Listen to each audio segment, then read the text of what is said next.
Yo, how's it going, man? Hello. Yeah, I'm Yo, hi. I'm back. How you Yeah. doing, Oh, man? Are you feeling better? yeah. No. Okay, I can still feel my voice going down a little bit, but yeah, I'm okay. I haven't coughed so far for today, so but I can Okay. still feel my voice going down when I try to raise it. But yeah, All I should right. be good. Cool. All right. Excuse me. But yes, thank you so much, everyone, for hanging out. We're back. Hopefully everyone's doing well. Welcome back to Project Eggroll on Saturdays. Yes. We already have some people who are rolling in. We got Denny Tay says, "Heyo, all." What's going on, Denny Tay? We got Just JK hanging out in the chat. Says, "Hail, chat." And then we have Jet Spitzer says, "Hail," and the Hooligan says, "Let's roll." Yep.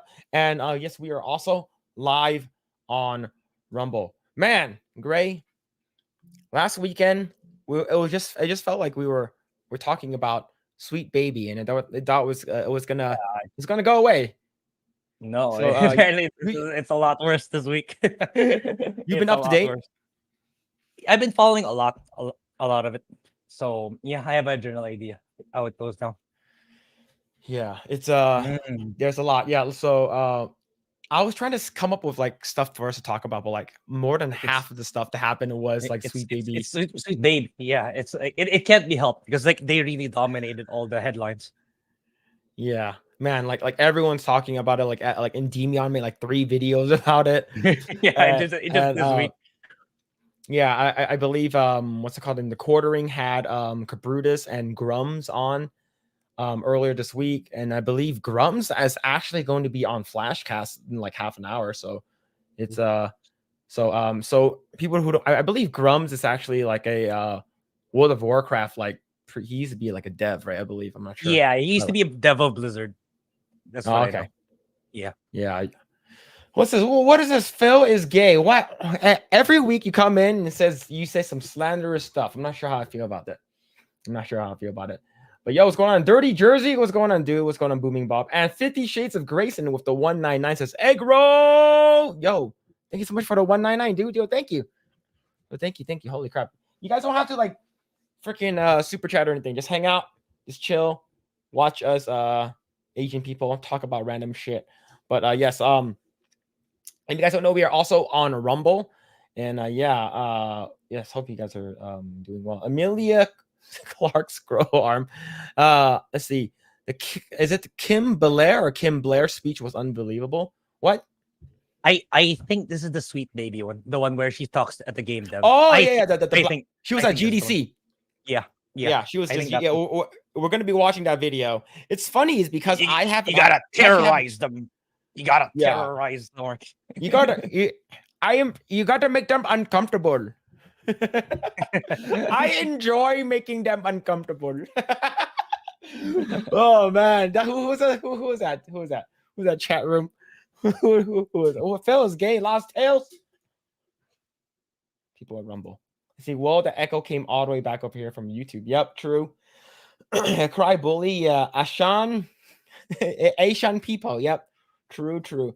But yes, what's it called again? Hope you guys are doing well. But we're going to talk about a whole bunch of stuff today. Mostly, our main topic is going to be revolving around Akira Toriyama and how was it like one of the creative like I don't know, chief editors or some bullshit writer basically capitalized on his death, saying like how he's like a, oh my god, yeah, it's Yeah, funny is because I believe there are some people who came out saying this about Stan Lee as well when he passed away.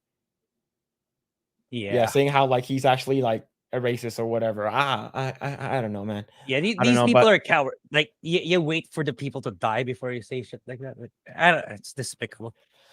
yeah. Let's see. Apollo says Delta Force Hawk Ops hype. Yeah, this looks pretty good. Looks pretty good, man. Hope you're doing well, Apollo. See, Westward Smiles hanging out. Hello, my ninjas. Hope you're doing well, man. Let's see. Popo racist crap. We're gonna talk about that. We're gonna talk about that. And yeah, they did the same for Hagrid as well. Yeah, basically, Yes, yeah, they did. yeah, the actor of Hagrid supports J.K. Rowling, and like when he passes, like, oh, you're a piece of shit, anyways. Like, geez, Oh man, yeah. Rooster Teeth did got what they deserve. Yeah, Rooster Teeth. Yes, the disbandment of Yeah, they're and done. end of an era. They're one of the Yeah. pioneers of YouTube. Yeah, was it Red versus Blue, whatever? Whatever the Yeah, Halo thing they did a long time yeah. ago. Yeah, but yes, if you guys will kindly smash that like button, subscribe to the channel, share this video with your friend. We are also live on Rumble, so if you guys want to hang out at Rumble, you guys don't want to support us here, but you want to support us on Rumble, go hang out on Rumble. But yes, but before we move forward, go ahead and get yourself some Project Eggroll merch. I do have one ready to go, but I'm getting a test print, so that should be coming in. So yes, I might have a white one. I actually might get a white one, but yeah, go ahead and check out some of our Project Eggroll merch. It is in the pinned comment and in the description below.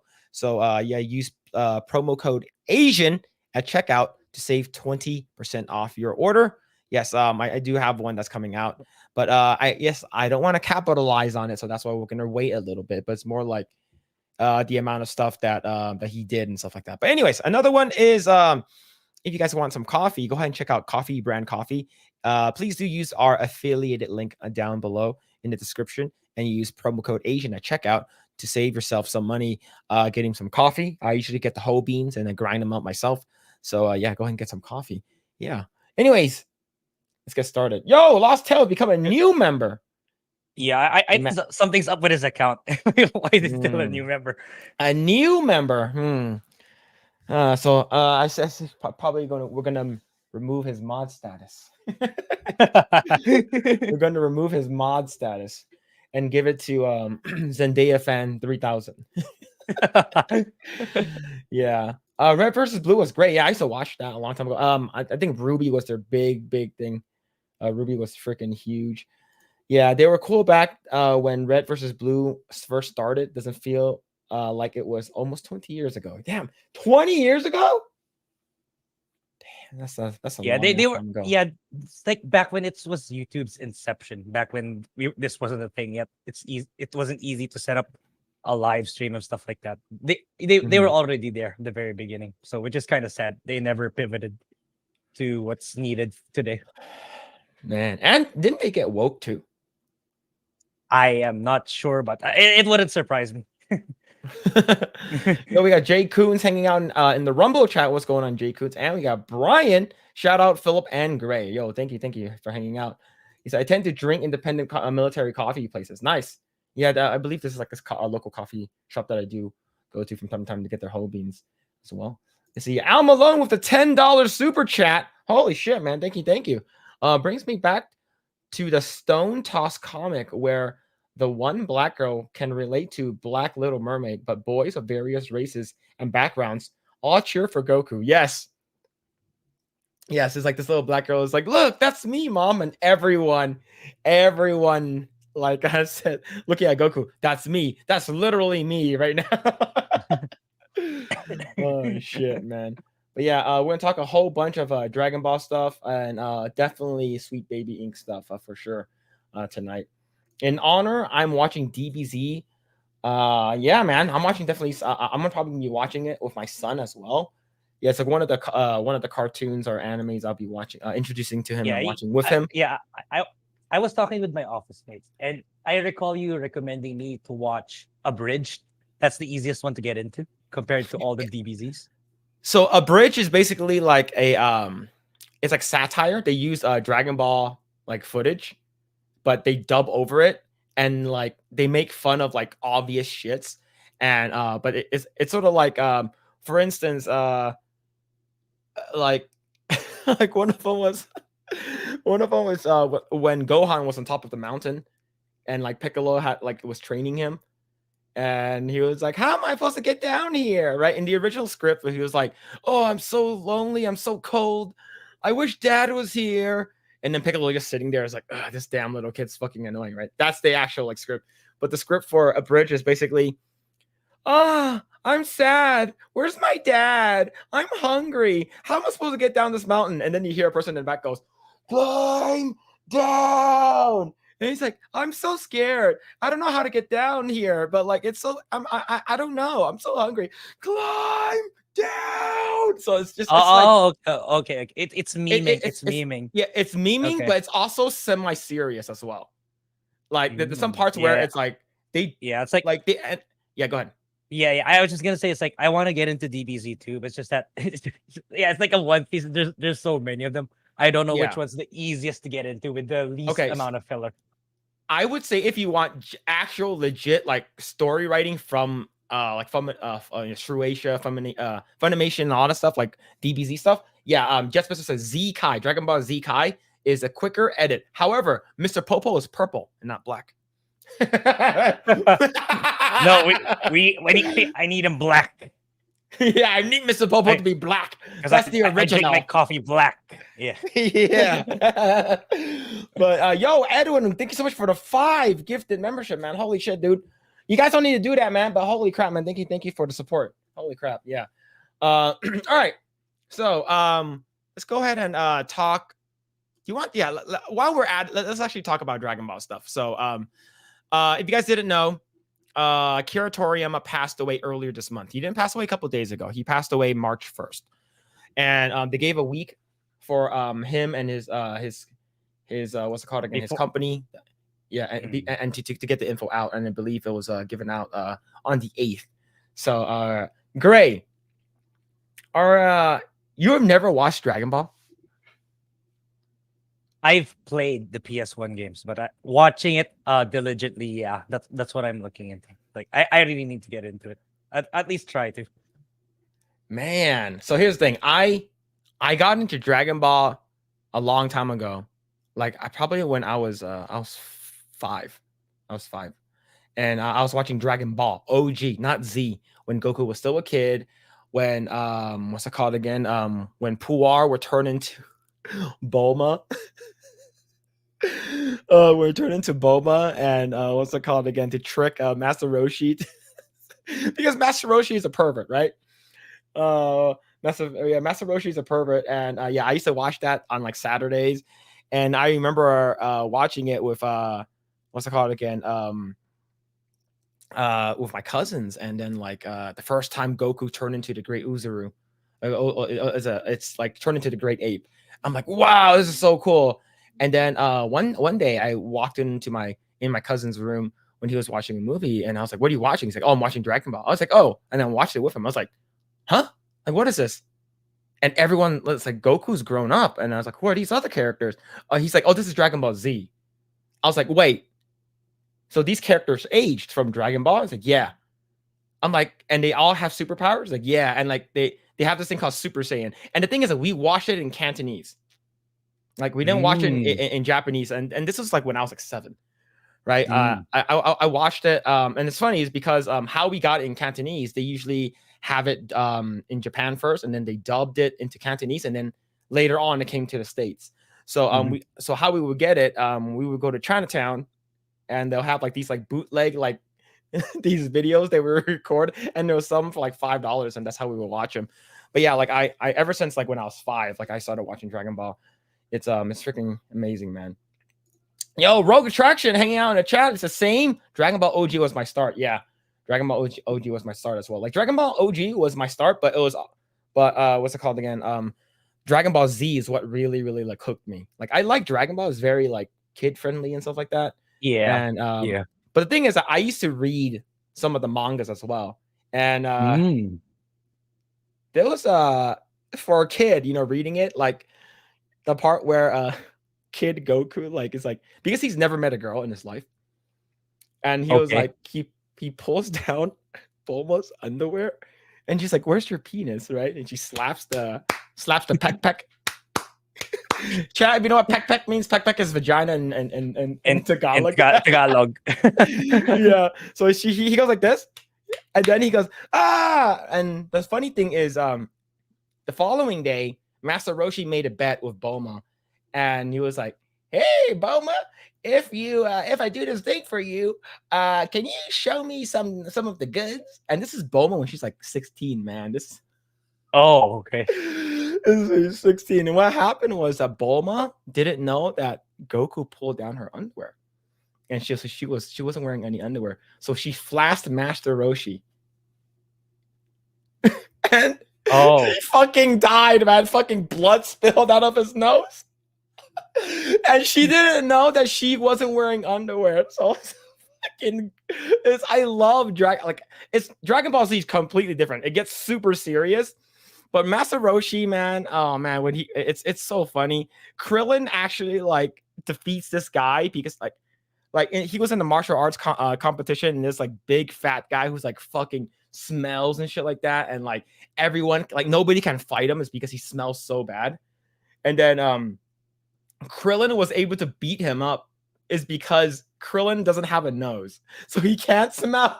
So he beat him. It's like random shit like that, man. But yeah, Dragon Ball is pretty good. Like you get more like you get character introductions and stuff like that. But if you want to watch, like, just go into like more of the Dragon Ball Z stuff where they do like the and they all start screaming and stuff like that. Yeah, it's definitely worth a watch in my opinion. Yo, Lost Tales is now a monthly supporter on Rumble. Yo, thank you, man. Holy shit, thank you for that. I appreciate it. But yeah, Dragon Ball is great, man. Dragon Ball. Yeah, he tapped Bulma, no spot. Like he basically slapped it like this. Yeah, when he was slapping, didn't she feel it? No, she was sleeping. Oh, she was sleeping. Okay. Yeah. Goku snuck into her bed snuck in there. But yeah, and it's funny is because it's very, very lighthearted, and the fact that like you have like anime where characters actually age up, it's like you don't really have that nowadays. Yeah, like, it's not a lot. It's not a lot. Yeah. But all right, so let's go ahead and read this article right over here that comes to us from Bounding into Comics. I'm going to read it really quick because this is a long article. It says, Dragon Ball creator Akira Toriyama passes away at age 68 from reported acute subdural hematoma, which is basically brain, like a head trauma that resulted in brain bleed. And he died from that 68, which is really sad. And it's like I was talking about it yesterday when I was streaming, and I'm like, man, this actually, like, I actually teared up. Like, I didn't think it was gonna hit me that hard. Right? Yeah, It's like, I mean, if it's all the way back from there, that if a person is that influential, I mean, you can't help yourself but to cry if that person was that influential in your life. So I get it. Yeah, man, it's definitely sad for sure. Yeah, in a moment that truly no fan ever really fathomed would come, famed Dragon Ball creator Akira Toriyama has passed on to the other world. So that's what they called like the afterlife and stuff like that. But yo, Justin Martins with the 5 gifted memberships. Yo, thank you. Holy shit, man. Yeah, you guys don't need to do that. You guys just hang out and watch us. But holy shit, man. Thank you. Appreciate it. But yeah, so it's crazy, but and a lot of people who are like, it doesn't really matter anymore since you could use the Dragon Ball to wish someone back. Like I am, it's like Akira Toriyama is one of those people that I wish that like that's still alive. Like it's this sort of, I have to think 68 is not even that old in my opinion. It's not even. No, it's not. And the thing is, this is the same feeling. I would say this hit me a little harder, but it's the same shock, the same type of shock I had when Michael Jackson died. Like, and Michael Jackson passed away in like what, I don't know, like 2009, 2010 or something. And it's the same feeling, but this one hurts a little bit more since like I said, like if it wasn't for Dragon Ball, like I wouldn't have became an artist. Like it's like, you know, like I love the fact that like I love how the character designs looked back then when I was a kid. Yeah, I love the big hair, the big shapes. Yeah, his art style is kind of timeless. That's why Chrono Trigger, Dragon Quest, they're still highly revered up to this day. It's because it's not something that upscaling will ever diminish its visual impression. That's just how it is. Yeah. Let's see. The news of the famed mangaka passing was first broken on March 7th, courtesy of the official Dragon Ball website. We are deeply saddened to inform you that manga creator Akira Toriyama passed away on March 1st due to acute subdural hematoma. Read the news update co-authored between the Dragon Quest co-creators, own Bird Studios, and newly founded entity in charge of Dragon Ball IP Capsule Corp, Capsule Corp Tokyo, which is actually pretty funny to name their company Capsule Corp, which is great. Grae, if you don't know, Capsule Corp is actually owned by Bulma, which is the richest person in Dragon Ball, in the Dragon Ball universe. She's like a trillionaire. She's like Elon Musk times 10. It's crazy. She's so smart. And like that's the reason why people are like, oh yeah, Dragon Ball is such a, it's stupid. They don't have any strong females. I'm like, bitch, Bulma is one of them. And of course, Android 18 and a whole bunch of others. But yeah, it's let's go ahead and continue reading to see. It's our deep regret that he still had several works in the middle of creation with great enthusiasm. The update continued. Also, he would have many more things to achieve. However, he has left many manga titles and works of art to this world. Thanks to the support of so many people around the world, he has been able to continue his creative activities for 45 years. Man, yeah, it's sad, dude. Like whenever I would like watch something like, so I think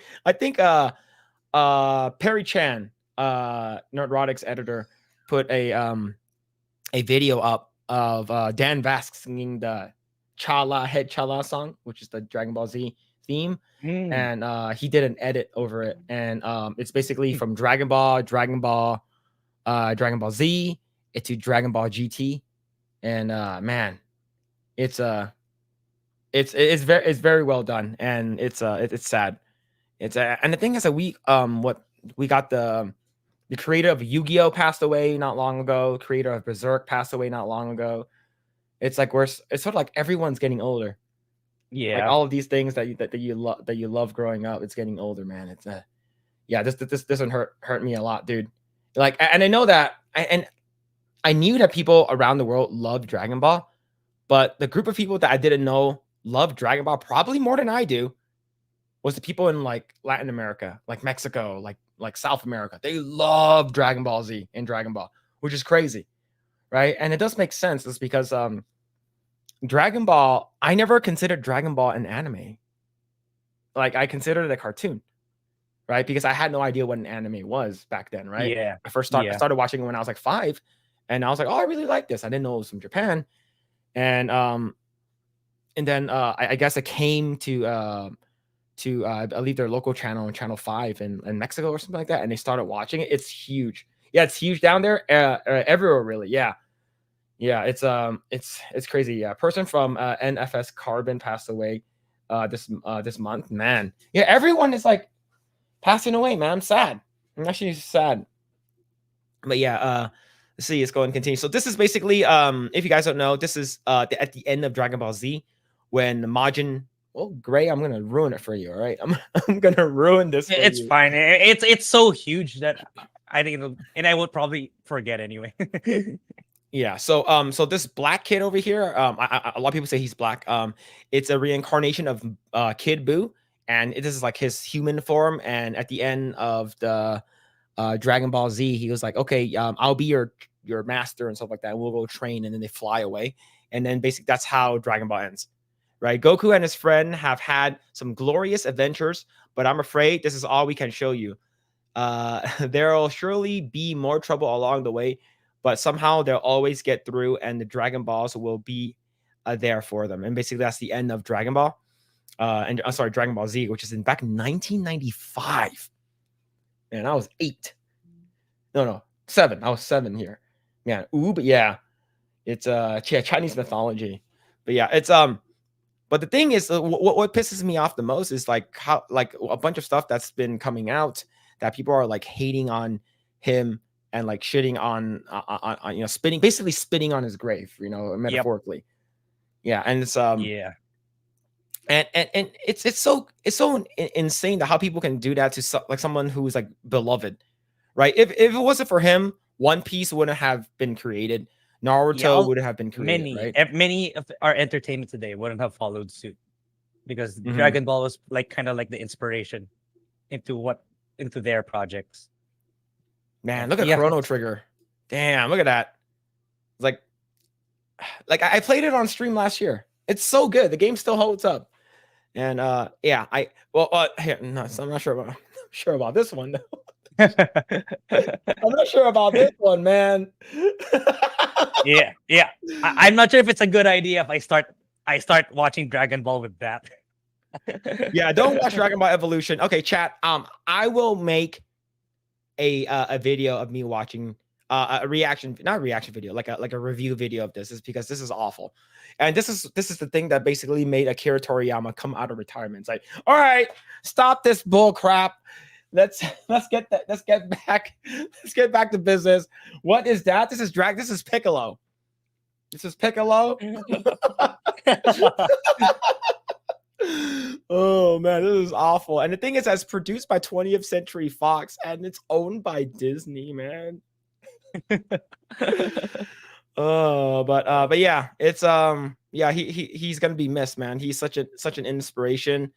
And like Oda came out a couple of days ago with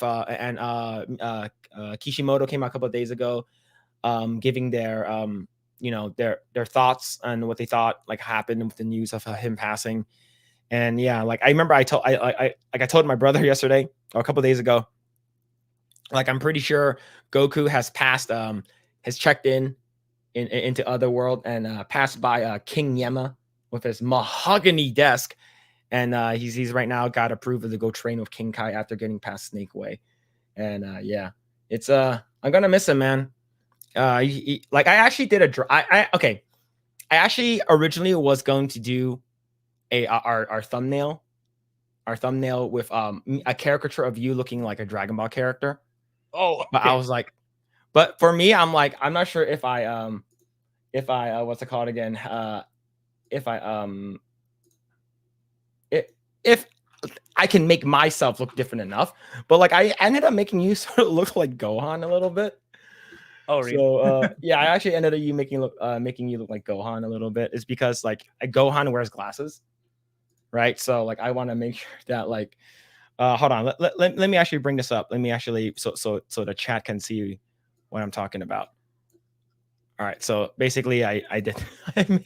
Oh yeah, that's actually pretty good. That's actually pretty good. Yeah, this sort of looks like Gohan, so I'm like, forget it. And the thing is, like, my character is basically like I have to make my eyes really small, and I'm like, I'm just gonna end up looking like Brock from Pokemon. So I'm like, forget it. I'm not doing it anymore. So but yeah, so if Grae was a Dragon Ball Z character, he'll basically sort of look like Gohan. Yeah, Gohan. that's actually really good. Yeah. But how do you feel about his passing, man? Like given the fact you didn't really grow up with watching Dragon Ball. Yeah, I didn't, but I understand how he impacted so many people's lives. So even back then, even back in the day, in elementary, high school, I hear some of my classmates talking about Dragon Ball. So if it's all the way here in the Philippines, if it's that big, I imagine it's also much bigger in many parts of the world. So yeah, it's a sad day for many fans of Dragon Ball, and yeah, I try to empathize as much as I can. Yeah, like I hope his son takes over. I know that he did the most of the creative direction, and he directed, I believe, Dragon Ball Superhero, the one with Gohan, like Gohan in his story. So, and the fact that Dragon Ball Daima is going to be coming out, man, that movie is gonna be a slot. Man, people are gonna watch that movie, and the end of the movie says like, in memory of Akira Toriyama. People are gonna be crying in the theaters, man. I'll be one of those people crying. It's yeah. Like I told my wife this is because like I said, our son's first birthday when we had his birthday was themed around Dragon Ball. It was Dragon Ball Z themed, and I basically was Vegeta. She was Bulma, and our son was Trunks, baby Trunks. And like I bought like a bunch of green jelly bellies, like jelly beans, and called them sensu beans and stuff. So Yeah. it is man, yeah. It's gonna suck. It's gonna suck. And I really do hope that even though he may pass, he has passed already, like Akira Toriyama's legacy will live on like forever. Like, Absolutely. yeah. All right, let's go ahead and read some comments. Let's see. Let's see. Let's go ahead and start. Yeah. Like for me, is it Leonard Nimoy? I'm assuming, yeah, Nimoy, yeah. It's kind of nutty that we have like 60 concurrent viewers, even though it's just the two of us. We were probably just talking about Dragon Ball. I don't know, but thank you so much. Yeah. Yeah, 60 Yeah. people in the chat room, man. That's actually a lot for just me and Grae, not like with no Yeah. guest, right? Yeah. But thank you so much for people hanging out. Let's see. Mhm. Capitano says Farrah Fawcett died on the same day as Michael Jackson, 25th. That's my dad's birthday too, June 25th. Yeah. Evan Martin says this one hits different. Did not see his death coming because he was still grinding hard and creating. Yeah. Yeah, I think it's, yeah. I think it was based on I think it's unfortunate accident. Why? Based on what happens, because like it's not like his health was deteriorating, right? It's just that it was just like so sudden. So I imagine that some terrible accident happened for that to transpire. Yeah. See, what I was talking to my wife yesterday. I was like, isn't it sad that Akira Toriyama died at the age of 68? And you have motherfuckers like George Soros, who's like fucking ancient. He's like fucking almost 100, and that bitch is still living. Like I don't want anything bad to happen to him, but like how are you still alive? And then someone who actually brings joy and happiness, and like the fact that the show and the people who loves the show is extremely naturally diverse, right? And like it's like everyone around the world loves Akira Toriyama and the stuff that he did. Maybe it's like Dr. Slump, was like a Chrono Trigger, anything. It's just about George Soros is still alive. I don't know, dude. Let's see. Rogue Traction says this was like Stan Lee or Robin Williams for me, the creator that formed my youth. Yeah, Robin Williams hit me pretty hard too. Like, yeah, Stan Lee was pretty sad too. Like Stan Lee happened in back in 2018. His is really recent. Yeah. It's the same as when Miura died. Passed. Although Berserk was still ongoing. The last he wrote ended in a cliffhanger. Yeah. Now him and Goku and what's it called again? And I never watched Berserk. The lead character from Berserk. Yeah. Let's see. Do was a fucking legend. Yeah, absolutely. Yeah, absolutely. Let's see. Let's see. You missed Launch.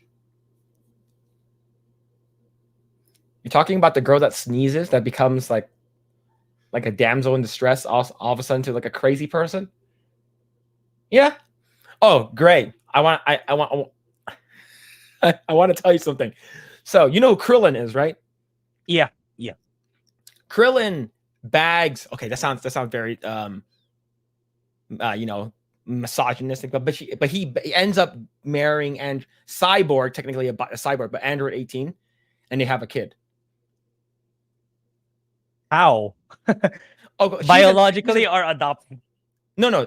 She's a cyborg. She's not. She's not an act. They call her Android 18, but she's actually a cyborg. So she's human, but she has with some mechanical. Oh, yeah, okay, yeah. Okay, yeah. She's basically like the only one that's actually like a full on Android is Android 16 and Android 20, the fat one, the clown fat one. But yeah, she actually has reproductive organs. So now they have a kid. Her name is Mirren. I think so. Let me double check. I think that's her name. Mirren. Krillin's daughter. Marin. Sorry, Marin. Sorry, not Mirren. Mirren is something else. Okay. So her daughter's name is Marin. Marron. But did you know that there's another person that Krillin dated that looks like a younger, hotter version of Bulma? Her name is also Marin. What? Oh. So they named their daughter after the ex. Yeah. Did she know? I don't know if she knew, but that shit was fucking hilarious. So let me actually show a picture of Marin. Right? She's basically like younger, hotter Bulma right over here. Right? And the thing is that she only liked the fact that god damn. So she only liked the fact that I think Krillin pretended that he was rich or something like that. Right? So like she basically dated him for money. right? And the name was Marin, which is fucking hilarious. And end up naming a daughter Marin. It's like, what the fuck, man? Why would you do that? Why would you do that? But yeah, I thought the show was pretty funny. Uh, but yeah, I like noticed one had 1 R and the other had 2 Rs. So that's it cut off 1 R. yeah. So it's a little different. So it's a little different, man. But yeah.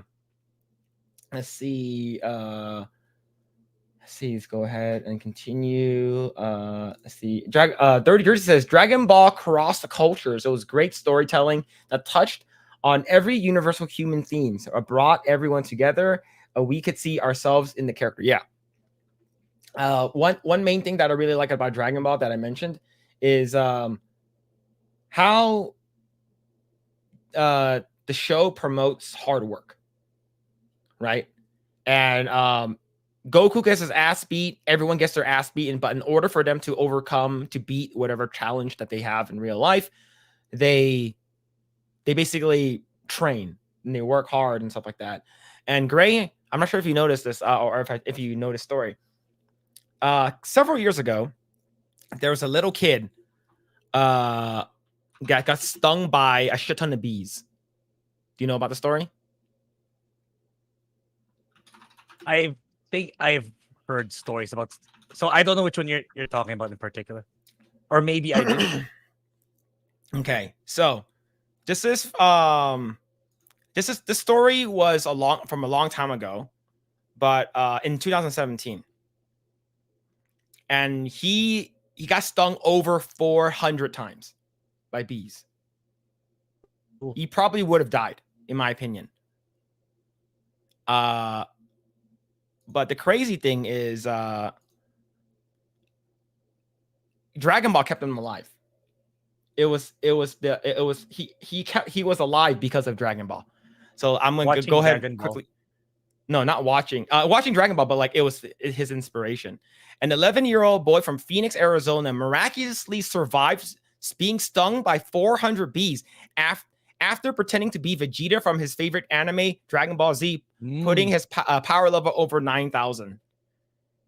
Because he basically thought thought to himself, would Vegeta have died to getting stung by bees? Hell no! So basically, he he conjured up Vegeta in himself, and he survived it. Right? Let's see. Andrew Kunz. Sorry, not funny. And his friends were shooting BB guns at an abandoned car, but they didn't know that a swarm of deadly Africanized honeybees living inside the vehicle. So these are not even American honeybees. These are like Africanized. So these are big motherfuckers. Bees became agitated at the noise and the vibration of the shots hitting the car, according to comic book. Kunz and was rescued by Safford Fire Chief Clark Bingham, who rushed to the scene with other first responders after the boy's grandmother called the police, leaving him fighting for his life.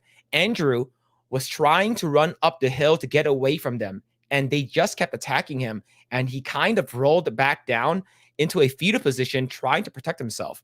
The boy endured the pain by going full Super Saiyan and channeling Vegeta and summoning his full force power move, which basically means he powered through the pain to fight for survival. I'm Andrew, but you can call me Vegeta. Damn, what a fucking... See? Dragon Ball saves lives. Eternals does not save lives. Oh man, dude. Let's see. With the way that he was healing, we truly feel the prayers of the community. We're also grateful that he is alive again. That's Clark Bingham. He truly is on a huge pedestal in our family. As a matter of fact, we have decided that he's a part of our family, whether he likes it or not, which is the first responder. But man, that's crazy. See, Vegeta saved this kid's life, which is crazy. Like it definitely, we see ourselves in these characters, and the fact that this thing came out more than 30 years ago, right? It's like what Dragon Ball came out in like what 86, 87 or something. So that's a long time ago. But man, that's fucking awesome, dude. Yeah, Ultimate Chad, yeah, absolutely. Yeah, fucking yeah. The anime saves lives, yeah. Yeah, strong kid, yeah, it's badass. Absolutely, man. Chat room. Absolutely. Yo, Edwin, thank you so much for the 8 months. Justin Chatwin apologized for the live action DBC. Yes, he did. That guy who played Goku. Oh my god. That guy was awful. That guy was absolutely awful. Let's see. Let's read more comments. Let's see. Sorry, right over here.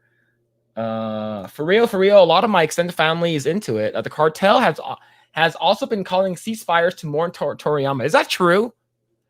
Are the Mexican cartels actually calling a ceasefire? They're all too busy rewatching DBZ. Oh man, yeah. 95? Yeah, I feel old, dude. Yeah. Let's see. Just watched a bit where Tifa shows Cloud her scar and then he blasts her.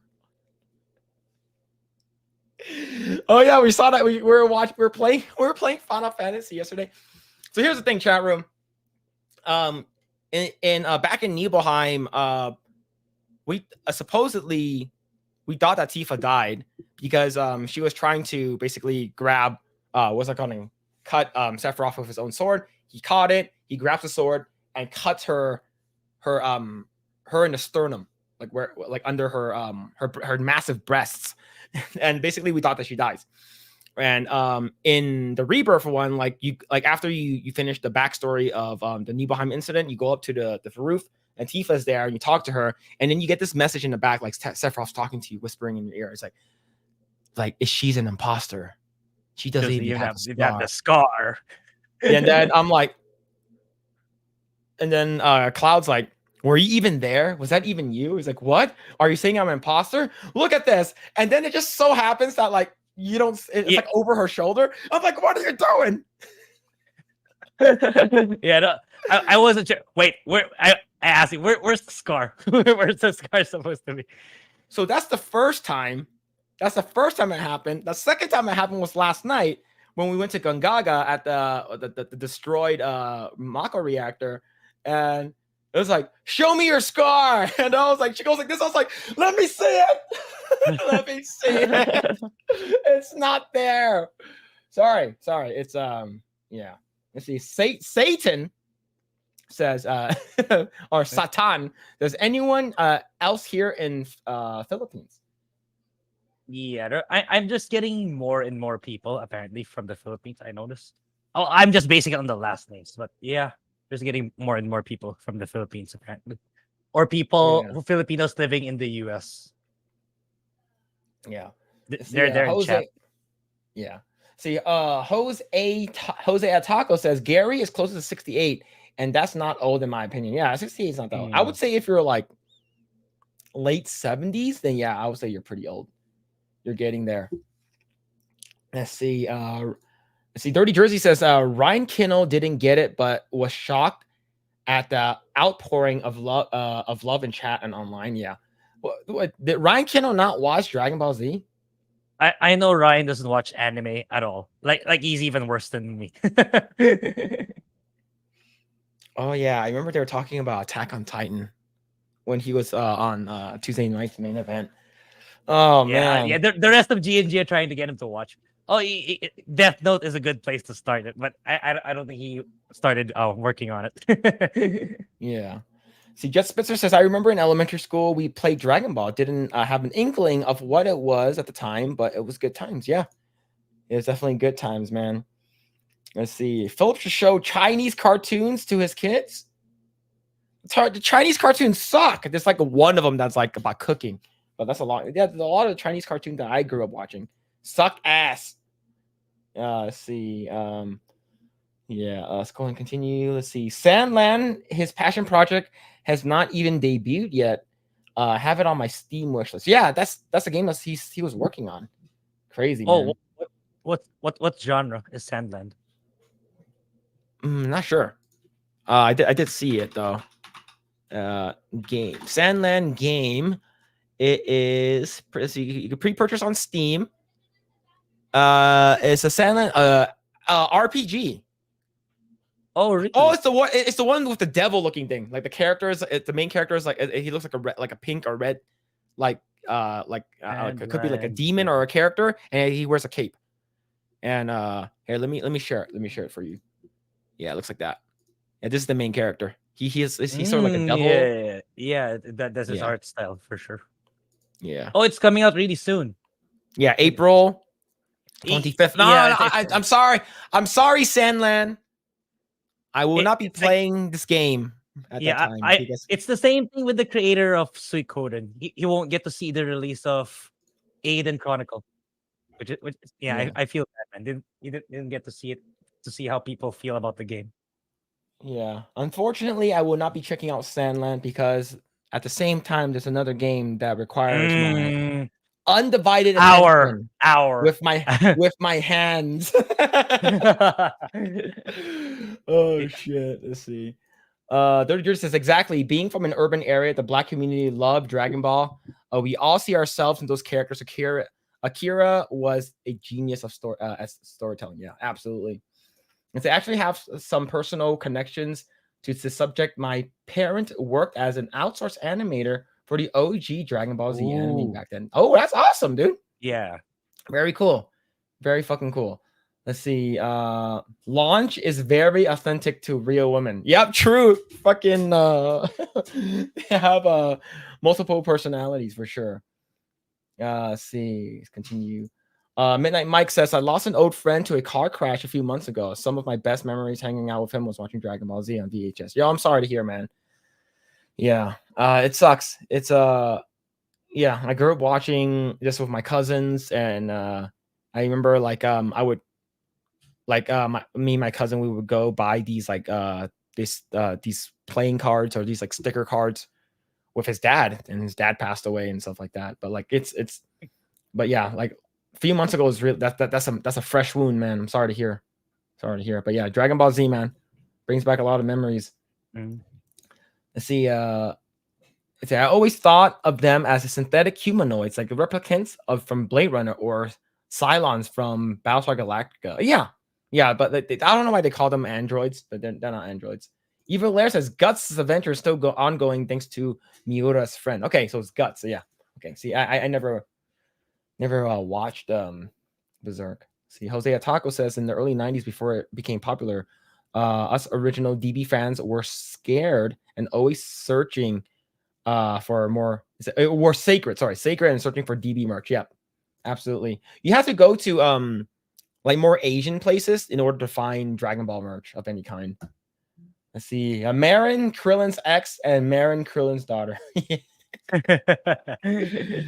Oh shit. Let's see. Yeah, Toriyama treated his short kings well. Yep.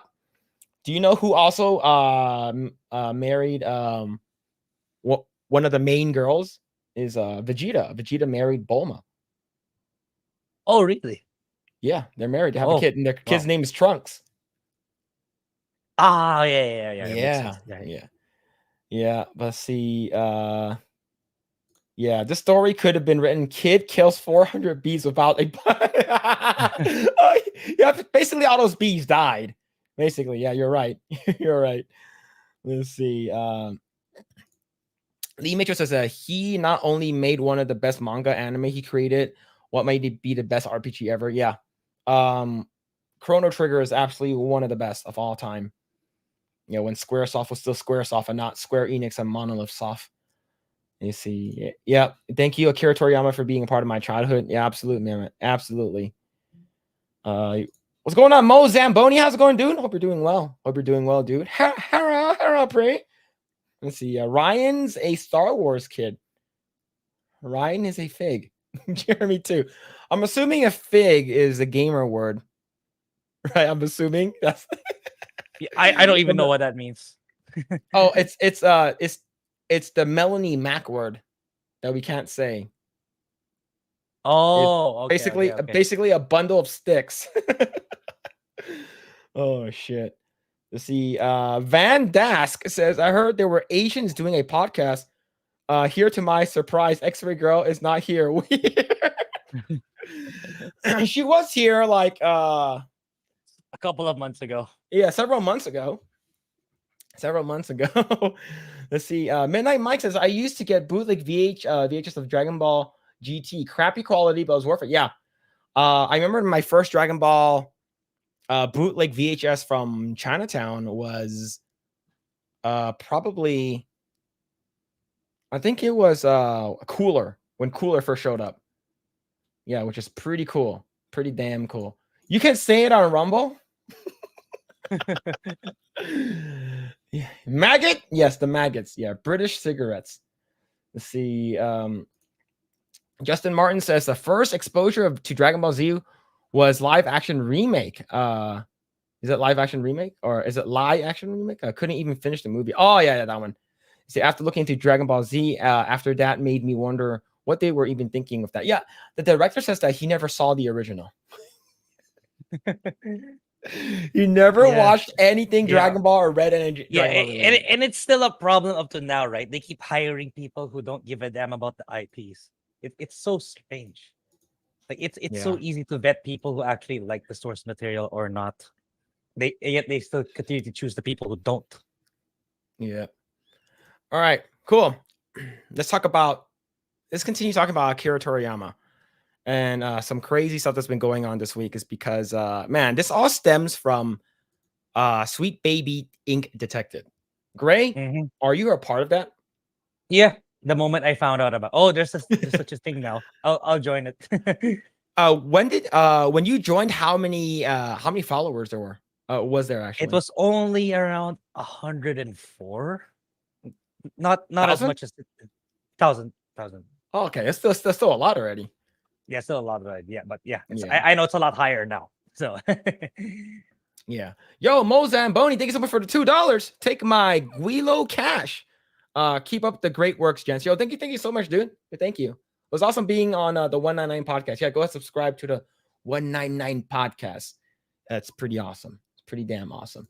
Let's see. But yes, right now, if you actually look at it, going back to the Sweet Baby Ink Detected, it has 244,000 ooh, followers. Holy crap, yeah, man. That's a I'm lot. sure it's part of the top 10 curators now on Steam, right? That is a lot. So the reason why I brought this up is because Grae, when you weren't here last week, we talked about it with Comics Division last week about it. And I guess there's they're going on like a hate like a hate rampage or something like that. Like they don't freaking care about anything, man. It's insane. But let's go Yeah, ahead and jump into this article right over here from Dat Park Place. Shout out to Dak Park Place. It says Sweet Baby Inc. employee Chris Kindred dumps on Dragon Ball creator Akira Toriyama immediately after announcement of his death. Man, that's some shitty ass like pussy thing to do, man. How do you feel about this, Grae? yeah, yeah. It's like, yeah, as I said earlier, you all are cowards and despicable. Like you wait for someone to pass away, or you're taking advantage of someone's death before you speak up about something about your shitty takes. But yeah, you're gonna end up going nowhere anyways, and we'll continue to keep farming content out of you guys. That's all I have to Yeah. say. Sweet Baby Inc. employee Chris Kindred decided to dump on Dragon Ball creator Akira Toriyama after the announcement of his death. At 10 p.m. Eastern, March 7th, the official Dragon Ball account on X announced Toriyama had passed away at age of 68. The message stated, "We're deeply saddened," so we already read all of that already. I see. Yep, you read all of that, and this is a. See, the message concluded: future plan to commemorate gatherings is not decided. We will let you know when it's confirmed. We deeply thank you for the understanding and support as always. Yeah. This is the actual newsletter, so if you guys want to go check it out. But less than 2 hours following the announcement of Toriyama's death, Kindred took the X to write quote, Toriyama gave us the best and worst black characters in anime in the same series. It took range to do that. So I'm assuming this guy is talking about Mr. Popo. Maybe, maybe. Man, it's funny. It's because Mr. Popo is not based off of a black person, rather based off of a I believe like a Hindu Yeah, god. multiple of them. I know it's not just one, multiple of them, Yeah. multiple gods and cultures Yeah, based it's on based off of Hinduism. like a jinn, right? Like a Yeah, DJINN. Yeah, it's funny. It's yeah. because they have like jinns are also I remember playing Witcher 3 and like one of the bad guys was a jinn as well. But Mhm. I digress. But man, that's crazy. Let's see. Numerous individuals took Kindred to a task for the post.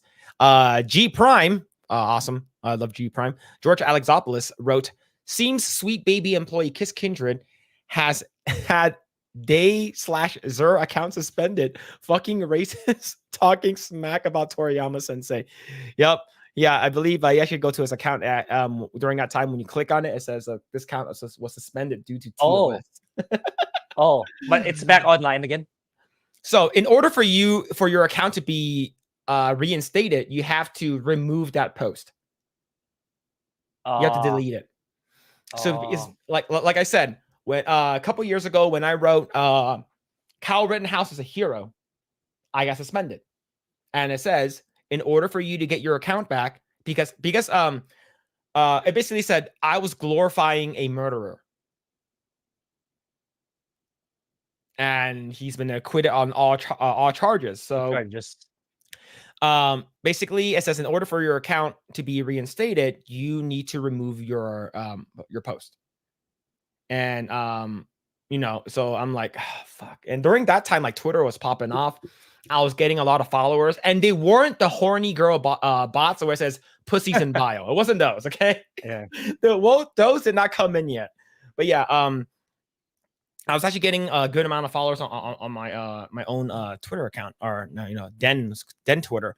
But yeah, it's so this person basically deleted their post and then immediately went private, like they private their account.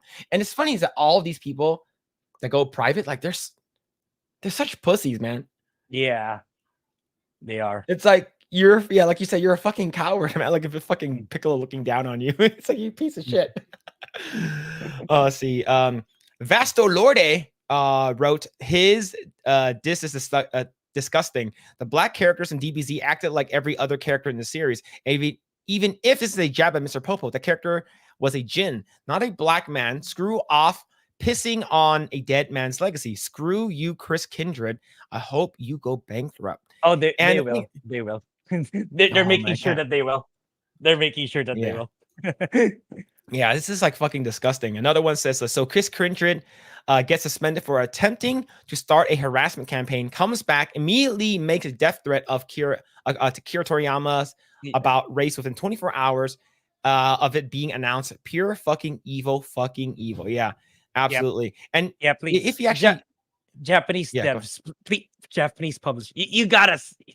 I mean, if it's not more blatant, please stop hiring these people already. If Forspoken wasn't enough, Suicide Squad wasn't enough, Alan Wake 2 wasn't enough. I don't know, man. I don't know. It's also on these managers of these companies if they still continue to hire them as consultants. Yeah. Anyway, yeah. Keep going. Yeah. He added, I don't care if Sweet Baby Inc. aren't as controlling as the writers. Controlling in the writer's room, if this is how their employees act, and there are other cases, if this is the kind of person game journalists want to protect, if this is your average employee, Sweet Baby Inc. needs to crash and fucking burn. Absolutely. Because there's a lot of stuff that's been going on. And the thing is, they've been called out many times now. And they're like, oh, you're a part, inclusion, diversity, bullcrap. And if you actually go to this Kotaku, a piece of shit publication. Yeah, that's another one. Yeah. That's another one. Says right here, Sweet Baby Inc. doesn't do what some gamers think it does. No, the company isn't forcing diversity on all your favorite video games. I don't think that's correct. And I wonder who wrote it. Alyssa Mercante. Remember that name, Grae. Remember that name. So this Kotaku Alyssa person is basically running the defense for Sweet Baby Inc. And basically saying, no, they're not doing that. It's not even on their website anymore. Alan Wake to God of War, Ragnarok, Suicide Squad. It's just trying to. It's like they're just they're just consulting companies. And now, if you actually go over here, this is from X. This is from Gamer Geek. It says, I find it very interesting that Sweet Baby Inc. decided to edit its website amidst all the controversy and decided to redo their mission statement, removing any mentions of diversifying games. So this is before. Founded in 2018, Sweet Baby Inc. is a narrative development and consultation studio based in Montreal and working around the globe. Our mission is to tell better, more empathetic stories while diversifying and enriching the video games industry. We aim to make games more engaging, more fun, more meaningful, and more inclusive for everyone. And they changed it a couple days ago. This is the after, and it says, we begin with an all-hands review of discussion of a project material. Everyone at Sweet Baby sees your project and shares their thoughts, feelings, and ideas. We do this because it kicks the project off with a multitude of perspectives, beginning a conversation that ensures the work is richer and more resonant before it's even put to paper. And we then create a complete narrative deliverables by keeping the player in mind with a focus on user experience and emotional design. We aim to consult with honesty, transparency, and a conversational approach to help find the best direction for your project. Grae, why would they change it? Oh, maybe it's because their reputation is down to the shitters. Yeah, because maybe all these companies will start cutting ties with them if they haven't already. I'd be surprised if. Maybe Warner Brothers still wants to work with them since they want to double down on Suicide Squad games. Yep. So now this is the what's it called again? The is this the CEO? Okay. So this is the CEO, and this is at GDC back in 2019. Yeah, and I watched the most of it. Like, she starts with the segment of Mass Effect 2. I know the scene she's talking about. It's like, I don't know. I find it so strange that that's her interpretation of the scene. Anyway, if you're gonna play it, you can play it. If I'll just mention it if she doesn't in this clip. Yeah, this comes with some Tiger General. So if you wonder where people got the idea from that Sweet Baby Inc. is just forced diversity, listen to their own CEO. So this is back in 2019. And let's go ahead and actually see and listen to what she says. If you're a creative working in AAA, which I did for many, many years, put this stuff up to your higher ups. And if they don't see the value in what you're asking for when you ask for consultants, when you ask for research, go have a coffee with your marketing team and just terrify them with the terrify them, scare them that they might get canceled. Oh no, we're gonna get canceled if we don't listen to you. Get the fuck out of here. Fucking yeah, bitch. It's the same thing as that like Indian chick or Middle Eastern chick from Star Wars, right? And she's like, oh, you know, we want to make people uncomfortable. It's the same ideology. Yeah, she's worse than Charmaine Obaid. It's just that Charmaine Obaid should never have been entrusted with a Star Wars project. That's on Kathleen Kennedy. Like, it's Charmaine Obaid Chinoy is fine if you give her a documentary about what's going on in the Middle East. That's fine. Her stance is fine. But this woman is like, or whatever her pronoun is that she intentionally wants to sabotage. Terrify them. Yeah, Charmaine Obaid Chinoy was just given the wrong project. She shouldn't have been given a Star Wars project. That's it. So she's a lot worse, in my opinion. Yeah. So let's go back a little bit. Let's see what she says. Terrify. And just terrify them with the possibility of what's going to happen if they don't give you what you want, because they. That's so fucking. Oh my god! And this is a GDC. Yeah. Imagine saying that to any company. Oh, you just gotta terrify them so that they'll do what you say. It's like, how's that gonna fly? It's like, I don't know. Yeah, let's continue. Because they have to consider, like, I say that all as a joke, but it's actually very, very true, because if you start to consider the people who are player and audience facing and who have to deal with mitigating harm and with keeping the sentiment around their game and their project positive, there's like a genuine value that you can impress upon them with both ethically and financially. You can say this is important. And it's also a valid discussion to have, because if you're working with a very thin narrative budget and you work in AAA, I think you'll be pleasantly surprised or dismayed by the amount of money that marketing can give you. If you're a creative, my god, dude, man, it's like, hey, if you don't let it, you know, if you don't like our ideas, then we're gonna write articles about you trashing your company and stuff like that. We're gonna make you look bad, and then people won't buy your games. Like, oh my, that sounds like a fucking extortion. Yeah, yeah, it is. And Ho- now let's hope that a lot of executives from these companies are finally seeing, or at least watching bigger channels about this. Like, they have no power unless you give it to them. So I hope that they realize that, and just trust on your writers who actually want to tell a good story, write good characters, not these Mhm. BS fake people who can't get a real job. Yep, and the thing is, like, a lot of this crazy thing that's happening is still persisting, and you have people who are like still running defense for these crazy lunatic companies that like all they care about is putting their own ideology and their own messaging, right? Like this guy right over here says, if you are mad about DEI ruining games, you need to grow up. You need to stop wasting so much time on grifters who are only there to manipulate you and milk your anger for engagement. You need to talk to people who aren't like you a bit more. You need to stop falling for this. I wonder who said this. This guy is a senior narrative designer at Bungie. Oh, I want. How's Bungie doing nowadays, huh? How's Destiny 2 Yeah. going? Yeah. It's, man, it's, and the thing is that like these people are so crazy.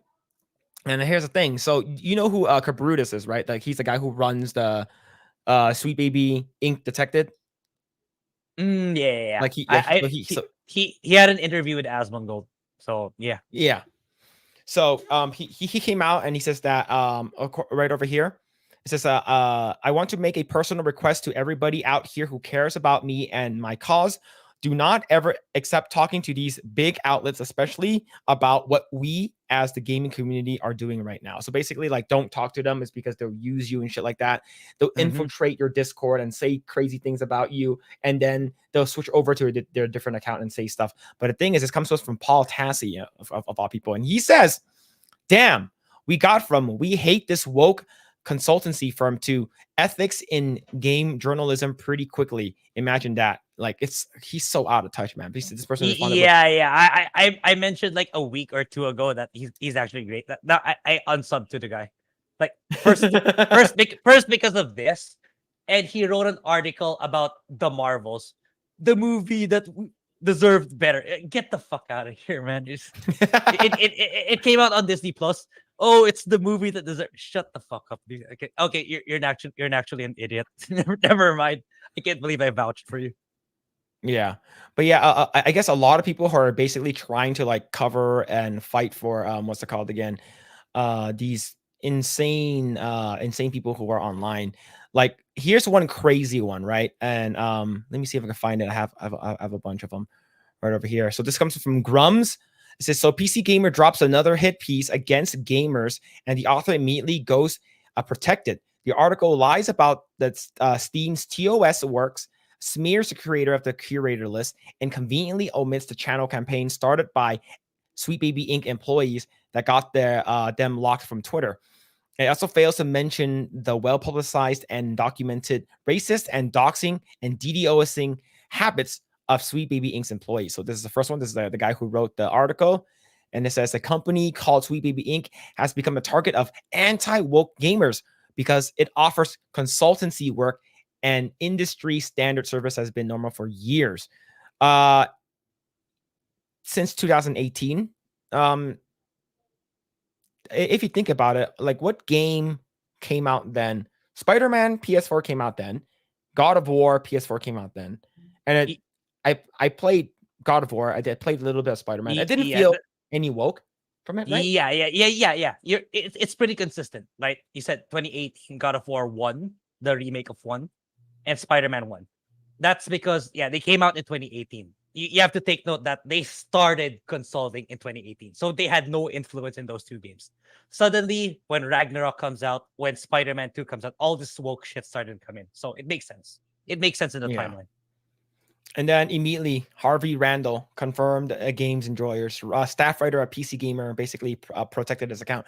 If you're not such a pussy, like you can probably have your account like not private. Like You know, why are you so scared? Now, the crazy thing is, chat, this is from a person that basically infiltrated the Discord of what's it called again? The Sweet Baby, the censorship of Sweet Baby Inc. Discord group.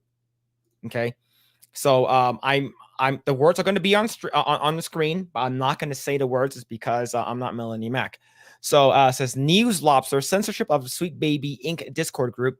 A far leftist searched for offensive terms and tried flagging it down. So here's the thing. So what this person did was they went into this this Discord group as a new name, because these Discord groups are free, like you can just join it whenever, and they basically start saying a bunch of these things, but a bunch of like TOS stuff, and then they go back to their own personal account and take a picture of it to like, look what they did. Oh God, that's okay. That I didn't know. That's really pathetic. Yeah. So the reason why I said remember Alyssa Mercanti is because she actually went into one of those Discords and was trying to dox them. It was like, hey, why aren't you guys showing your faces? Why are you guys not having your faces on your profile? Why aren't your real names listed? Right? She actually tried to like dox them, and before she got kicked out. So now there's a person over here online that says Lorena Creole. Where's the timestamp for one of the sender's info? So basically, Alyssa Mercanti said that how she's being silenced and shit, and how she posted a picture of like a news. It's like, oh, on all days, National Women's Day, people are sending me this, and then so this person Lorena was like, oh, cool, can you show like proof of who sent that to you? Why did you purposely cut off the top of where the person's name is and their Twitter handle? This sounds like a death threat. You can actually get them banned off of Twitter. Can you show proof? And then it says you basically take that, you phony. And then Alyssa Mercanti says, oh girl, they're not gonna love you. And basically because they're talking about the people who are because Lorena is black, and oh my god, she's so stupid. See, white slave master Alyssa Mercanti say get in line. Ally, Alyssa calls herself. Yeah, basically calling herself an ally. And then you have Clifton Duncan, which is I think he's awesome. Projecting your own undesirability onto others is not an argument. Another one says, you seem pretty racist being as you're a white woman talking that way to a black woman.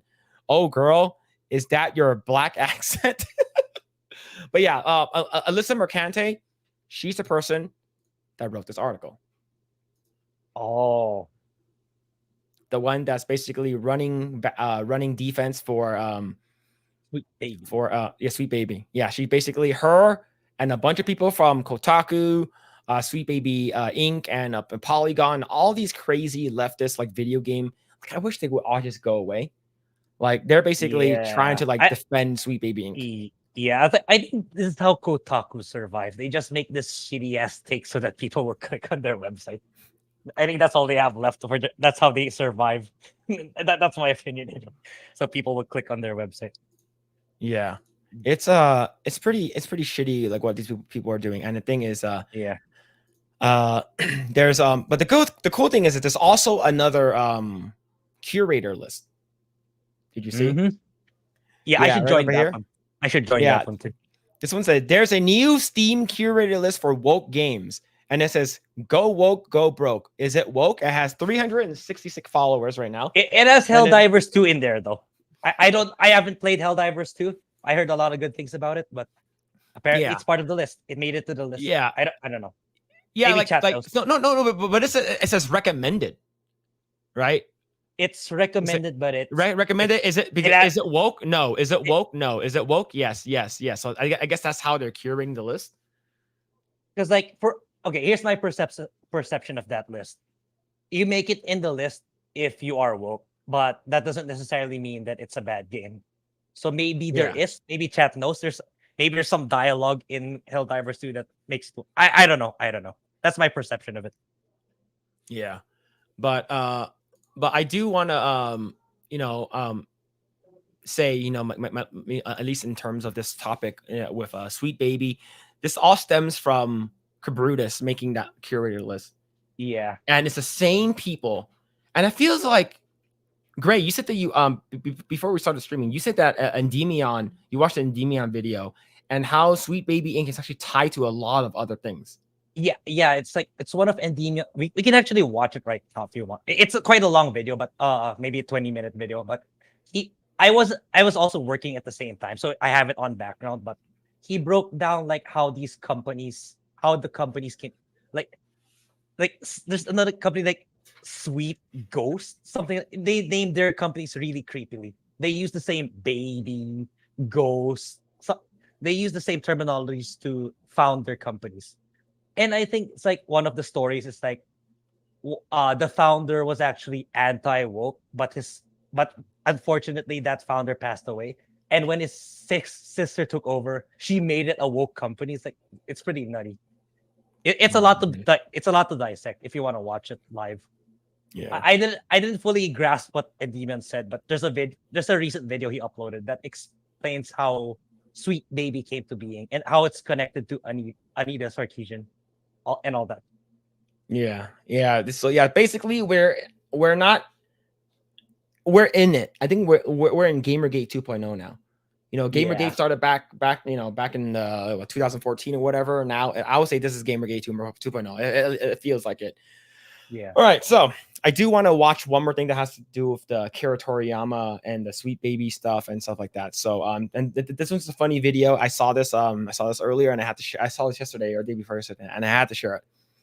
So it comes from X, Daquan Wiltshire. It says he thought he was gonna disrespect Akira Toriyama, go private, and get away with it. Y'all, I couldn't let this one slide. Grae, have you seen this one yet? I've seen your repost. It's actually really funny. Even though I don't watch Dragon Ball, I found it really funny. Yeah, so let's go and watch it again. So tell me why I'm scrolling through. Okay, let me make sure it's not too loud because he starts yelling. So let's go and watch this. This is amazing. Yeah, so people who haven't seen maximum it, roast. here we go. Roast. So tell me why I'm scrolling through Twitter, right? And I see this tweet come across my timeline that says, "Y'all are saying rest in power for a man who literally designed this racist ass character design." Now, we all watch Dragon Ball Z, so we've seen Mr. Popo before, but I can understand why this person got mad because this nigga looks like it. Look at this nigga. I can't believe this nigga chose to disrespect Akira Toriyama on the day of his death. Well, since you want to send Akira Toriyama off with that, let's see if we can send you off with this. Nigga, don't get your big ass Bridget from Trolls Rage, Shinron, Elder Guru, Majin Buu, Fat Gotenks, Hoggins, Great League, Janemba, Black Ajarobi, Luffy, Get Full, Tank Man, Grimace, Queen, Big Mom, Gloria from Madagascar, PJ from a Goofy movie, Bro Sister, Rasputia, BFB the Fag Man, Steel from Juice, Faison Love, Big X the Plug. Look at this fat ass nigga, fat nigga from 8 Mile, built ass. The fuck up out of here.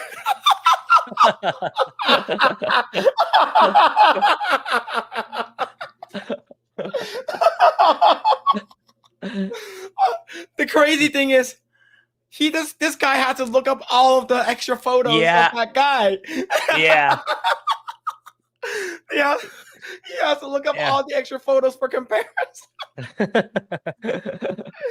Oh, I'm tearing up, man. Oh, this is so amazing. Oh, shit. Oh, man. But yeah, holy shit, man. But it's yeah, I wonder if Sweet Baby is gonna be here and Kotaku and all these crazy like a Polygon and all these quote unquote gaming journalists who can't even finish Dark Souls or Sekiro is because there should be an easy mode for journalists or some bullshit. Do you think they're going to be around in like the next 5 years? Kotaku has been surprisingly been around for way too long already. Sweet Baby. My worry is like I've seen some other YouTubers mention it too. Yeah, it's good that we're kind of like on a manhunt for these firms now. But what these firms will likely do is go behind the scenes and try to continue to do business with these gaming companies, except that their names won't be public or in the credits anymore. That's the scary part. So I don't know how to fix that, but yeah, at least this is somewhat a step forward by telling game companies your games will be better if you take these people out. You don't need to spend consultation fees for these BS people. Yeah. So yeah, yeah, only time will tell if companies will actually listen, which I think they will, given how much bad PR there's been going on this past week. And yeah, hopefully you will see some I mean Capcom and Square Enix are starting to go back into the light, if you will, with Tifa and Dragon Dogma 2 customization. So I'm Yeah. hoping there's gonna be more of that in the future. We can start with the Yeah. Japanese companies, then slowly um bring back good entertainment in the West. So yeah. Yeah. Let's hope that happens.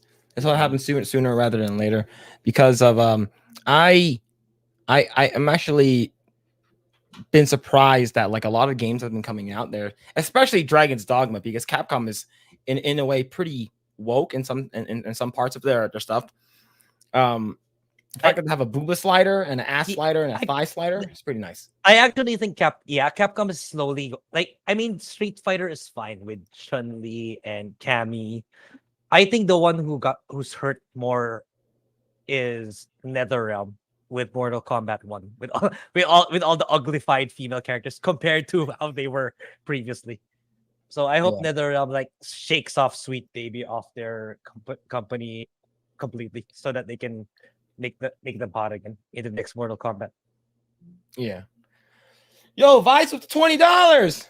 It's $20 super chat. Don't say anything. Holy shit.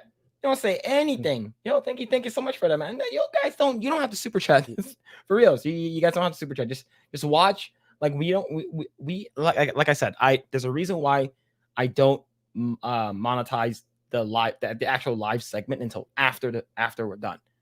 Right. So if you guys want to watch on repeat, you guys can, but like you guys don't have to super chat or anything like that, man. But yo, thank you so much though. But we really do appreciate all the support from everyone who's hanging out.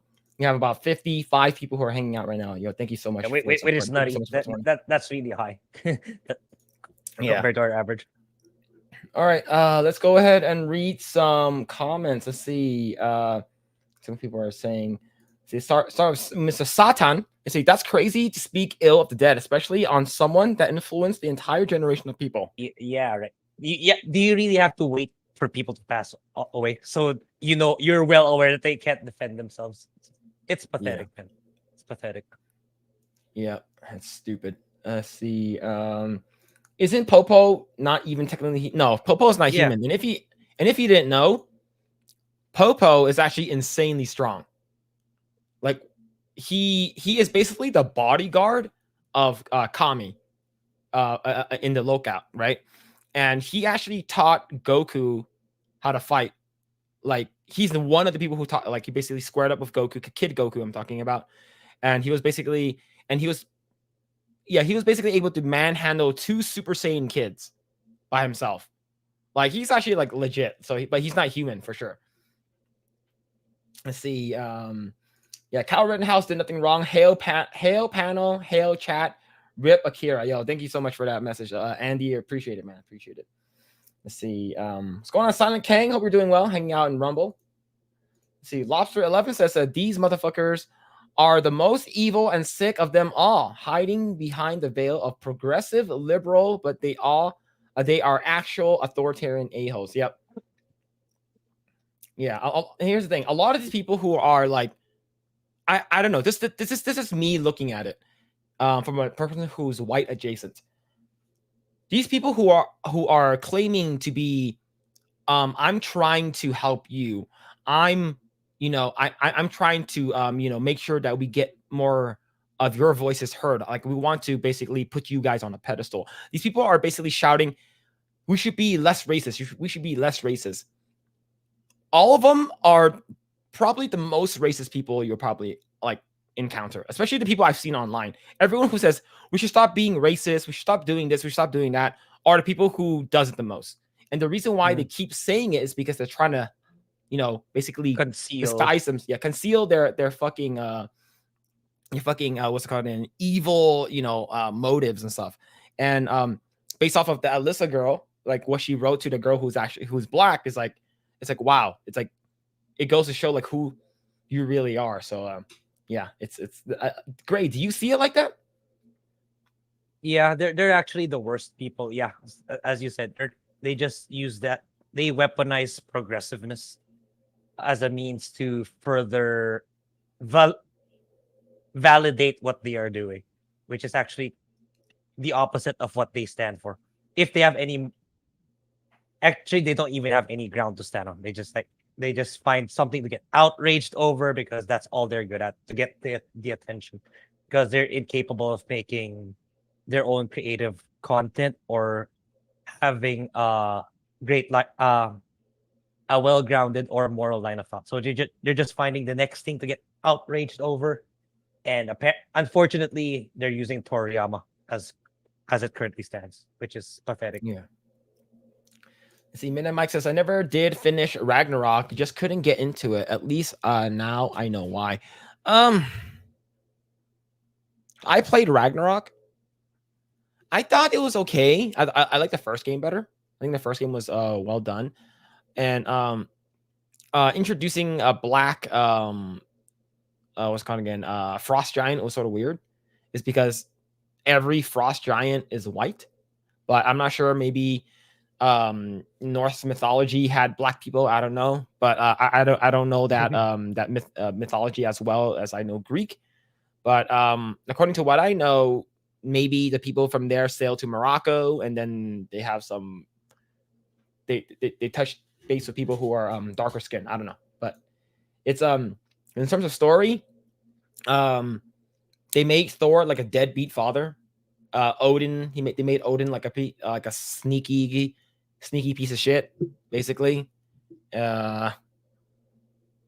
It's not that great in my opinion.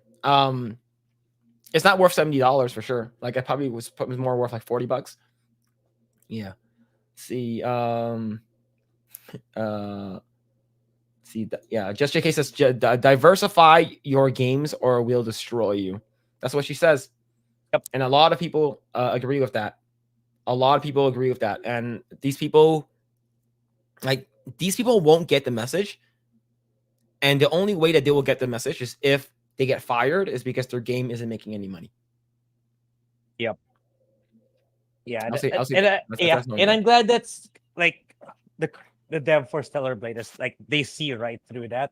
So I'm really banking on Korea making I think now is their moment to really shine, especially with Western devs doing mass layoffs because of the stupid shit. Apart from live service games, they insert wokeness into them. That's why they're all losing their jobs. And yeah, not with South Korea pushing their games to, they know their audience. So yeah, I'm looking forward to more games after Stellar Blade from South Korea. For sure. Yeah. You see, Jose Ataco says Melee Games said that they slept with judges also to get games they consulted with to win. That way companies see that woke shit wins awards. Really?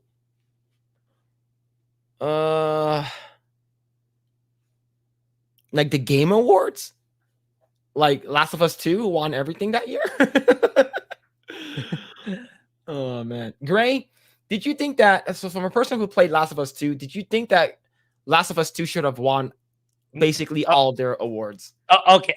Yeah, I know I made a video defending defending. I'm saying the gameplay was good, but the story was still shit. No, it didn't deserve it didn't deserve to win everything in the Game Awards. But yeah, it's, if you just look at the gameplay, you don't take a look at Abby, which of course I understand why many people can't get past that. If you play the game, just freeze your brain from the story. It's actually a good game, but no, it's not. It's not the best game you have ever played. It doesn't deserve every single award in all categories like the Game Awards did back then. And sadly, Game Awards is like, I don't know, it's just it's another shill show for BlackRock, sadly. So yeah, I wouldn't be surprised if this year it's like some woke shit game won again for Game of the Year. Maybe Suicide Squad will win. I don't know. See, Believe in Yourself says it's World War III. The battlefield is perception. The desired outcome is enforced division to not know what is real and what is fake. That's what people online want. Yeah, and I don't care about these people. These people who think their decisions is right, and it's like there's this picture that I saw online where there's it's a drawing, and it's a black girl that says, "I'm not oppressed," and then like there's a white girl with rainbow hair that says, "Shh, you like let us think for you. Let us speak for you. Let us speak on your behalf." And it's a white girl who has rainbow hair, has a shit ton of piercings. You don't know that you're oppressed, okay? Let me tell you, me, a white person, tell you, a black person, that you are oppressed. And that's what these people are, right? They're trying to be so not racist, they become anti-racist, which is also racist. Racist. So Exactly. yeah, right. And what's it called again? I believe it was that Alyssa girl that basically said, you can't be racist to white people. Have you looked up the definition of racist? It's it's right there. But yeah. Let's see. Paul says, I'm playing on the Asian servers on the Halo Master Chief Collection. Okay. Ooh, nice. Are there aimbots still? Let's see. J Ray says a fig is a censored version. I know I'm behind. Also, rip to the goat. Yep, absolutely, rip to the goat. And the Goku and Vegeta. Yeah, it's nice. Let's see. What's going on? Big Z Video Games hanging out in Rumble chat. What's going on, dude? Hope you're doing well. Let's see. Satan says, I personally use a bundle of sticks instead of fig. Let's see. Yeah, remember to archive their links so you don't give away them any clicks if you have. Yeah, usually I just screenshot shit.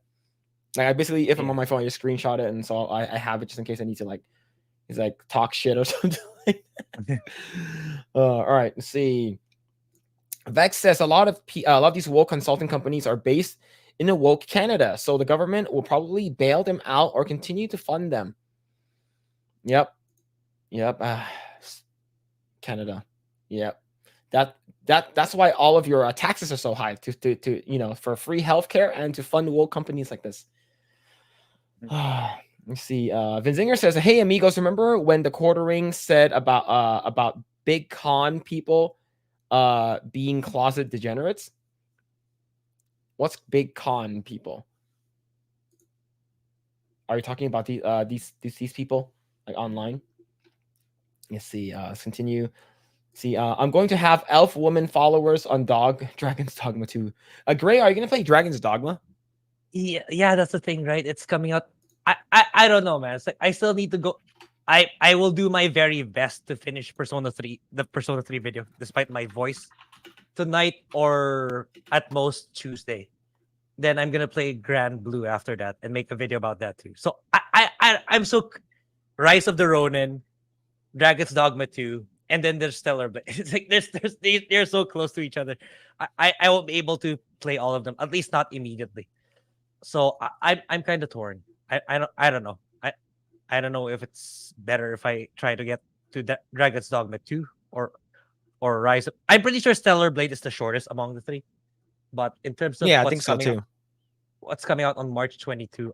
I don't know. They're both, I imagine, very long games. So, I'm still conflicted on which one I'll be getting. Yeah. Like I'm looking at some of these Dragon's Dog. Like you just put in Dragon's Dog. The character creation is insane. Have you seen some of the examples? I've seen your retweet, but yeah, I can imagine. That one's okay. That one's amazing. But I'm gonna show you some of these. There we go. That's pretty good. Dude. Yeah, and I saw one on Facebook that looks like. Oh, I think that's the one. The Peter part. Tobey Maguire. They're like, oh, this is actually supposed to be Leon Kennedy, but like, this is Tobey Maguire. Tobey Maguire. This one is pretty cool. Yeah. Yeah, Lae'zel's pretty cool, and I believe this is Dante. Ooh, Dante. Yeah. Yeah, like it's pretty damn cool. Yeah. Right, and see this Lae'zel looks pretty good too.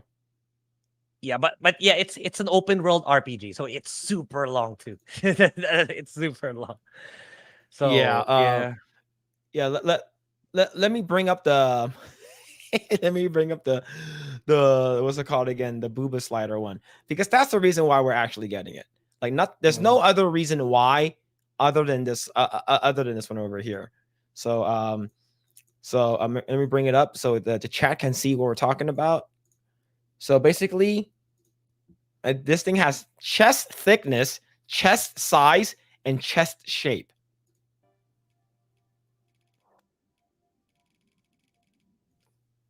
Why would you go negative 99? Why would you go negative 99? I'll to give him credit. He just wanted to show how big it can be. It needs to be huge, chest height. So you can make him hang low or hang like high, hanging high. Perky or droopy tits, like Hitomi Tanaka tits. Yeah, tits. Which one's better? Which one's better? And they have a thigh and a butt slider too.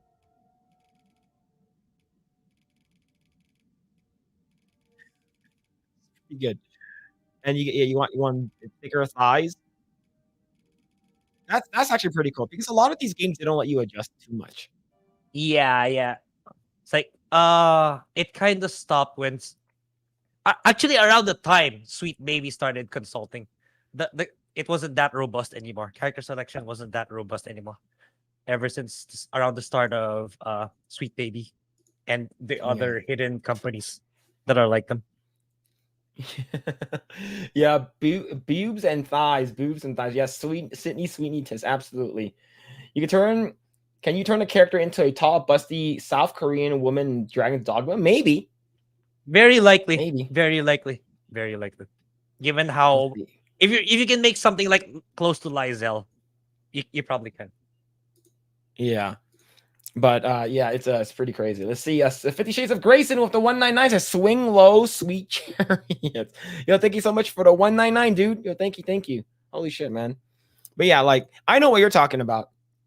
Apollo, I know what you're talking about. And Grae, he's talking about Stellar Blade, probably. Can we make something like that? Grae, were you able to download the demo? No. By the time I read it, I was like, oh shoot, I should turn on my PS5. But then I checked. Oh no. When I checked the store, why is it not there? Then I found out they took it down right away. Yeah, they're gonna probably we probably have to wait 2 to 3 weeks from now. So for those who managed to download it, yeah, you're very lucky. Don't go online so that Sony won't be able to take it away.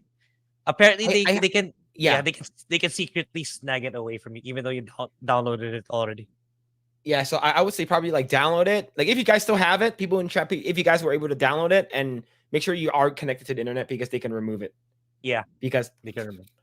But yeah, yo, what's going on? Baked Ewok, hope you're doing well, dude. Hope you're doing well. But yeah, so we're gonna show some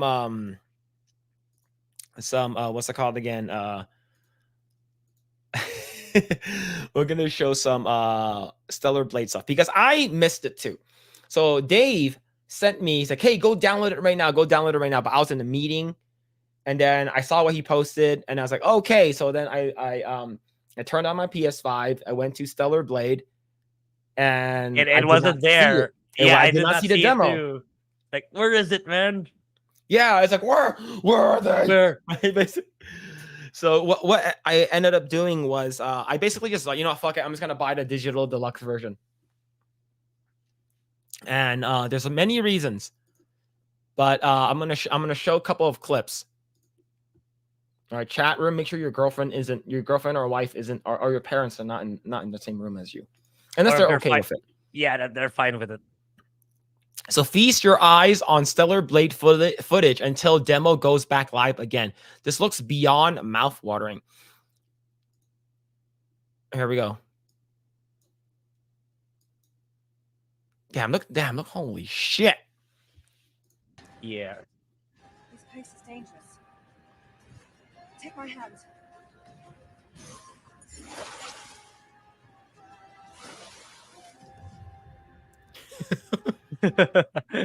God damn. Yeah. It's like when I saw this outfit and it was gonna be in the demo, I was like, I don't think I need that stargazer suit anymore. Oh man. Damn, look at that. This way to the runway. Yeah, my only concern right now is Eve feels a little. She feels a little stiff. She feels a little stiff for me compared to Like 2B. clunky? Yeah, compared to 2B in your automata. Yeah, so that's one. And here's another one. And this is the outfit that we're talking about. Yeah. This nude colored outfit. Jeez.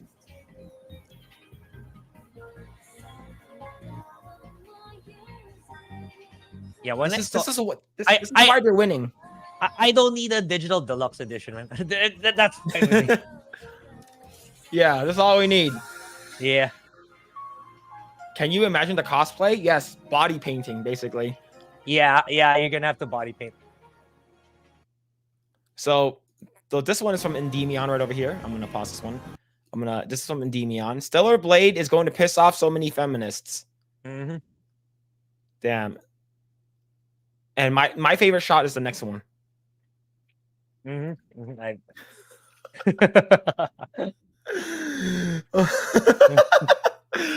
Oh man, chat. Man, is yeah. So I'm gonna give you guys like 39 seconds. I'm gonna give you guys 39 seconds. All right, Yeah. but yeah. I what does chat prefer? That Eve is a human or an android? I know she's a human, but like 2B is like an android. So I don't know what people prefer. If the character should be an android or a human. Now here's the thing. I would say if she's an android, but does she have reproduction capabilities?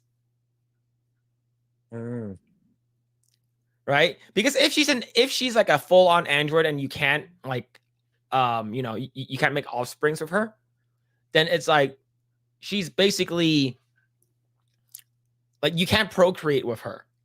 Then it's like yeah, she's more like just like a more of like a hot girlfriend that you can just like have sex with, but like you can't procreate. I don't know. I only need 7 seconds, Phil. Everyone is like, I'm fine. I'm not too picky. I'm yeah, but chat. Which one? Which one? Which way? Which way? Which way, Western man? Which way? Left or right?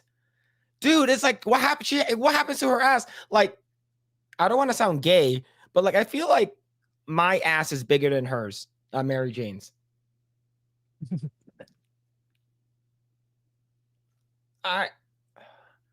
Yeah, look at Flatso Jane over there. Yeah. Hey, what's going on, Tim F? How's it going, dude? The left? Yeah. That's not even a choice. It's like, what? Why? Is that a dude on the right? Oh man. It's like, what are you doing? Like what's going on, man? Like why would you like now the real one is this one. Which one, Grae? That's tough. Which one? This one? She does have a little bit ass jiggle. Or this one? That's the real question. Eve has the advantage of having more modern tech, though. That's the thing. Oh, so yeah, so you're saying that she has more features, more PS5 pixels. 2B only has. Damn, everyone is saying 2B. Everyone is saying 2B. 2B plays really well, man. She's fun to play in Automata. So that's my like when I watch Dreamcast guys footage. It's like it feels like she's so even like it's just like she's having a hard time carrying them, man. Yeah, he gets to ask. Are you saying how big and how she carrying around that dump truck? It's hard for her to walk. She's having a hard time moving. He's carrying around those two cannons as making. Jesus. Yeah. So here's another one.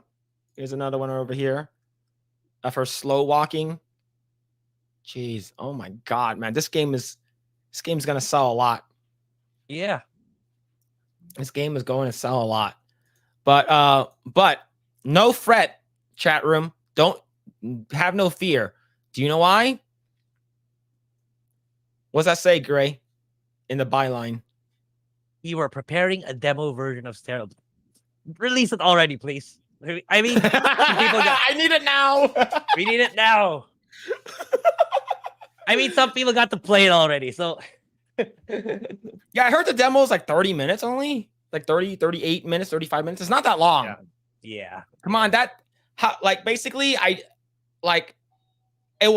will be done in like maybe like 3 minutes tops.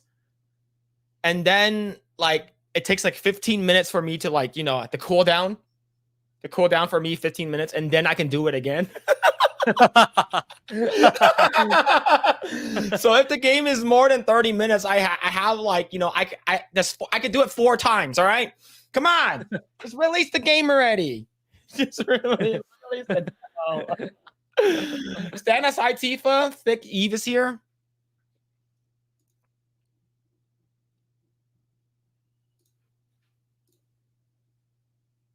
Yeah, I hope that the next company that follows is Koei Tecmo. I hope they bring back like Dead or Alive, Dynasty Warriors. They bring back the Hot Girls. It's like, especially if it reflects on their sales. Koei Tecmo's like, oh yeah, we gotta bring them back. It probably depends how deep they are to the ESG funding though. Anyway, yeah. So here's the thing. Unfortunately, so the good thing about Final Fantasy VII, because I did get past this part already. If you're in the region of this area, as long as you're near the beach, you can wear the bikini or swimsuit wear for all of the characters, which is cool. Yeah. The jiggle physics on her is enhanced for sure. Remember that one where she's doing the crunches? Yeah. It's her boobs are actually like flopping around, which is fantastic. There's one part where she actually like bends over, and like it's like. So wait, they added extra physics for this outfit for Tifa. Yes. Oh, it's because naturally when she's running in her actual regular outfit, there's no jiggle. There's barely any, if there is any.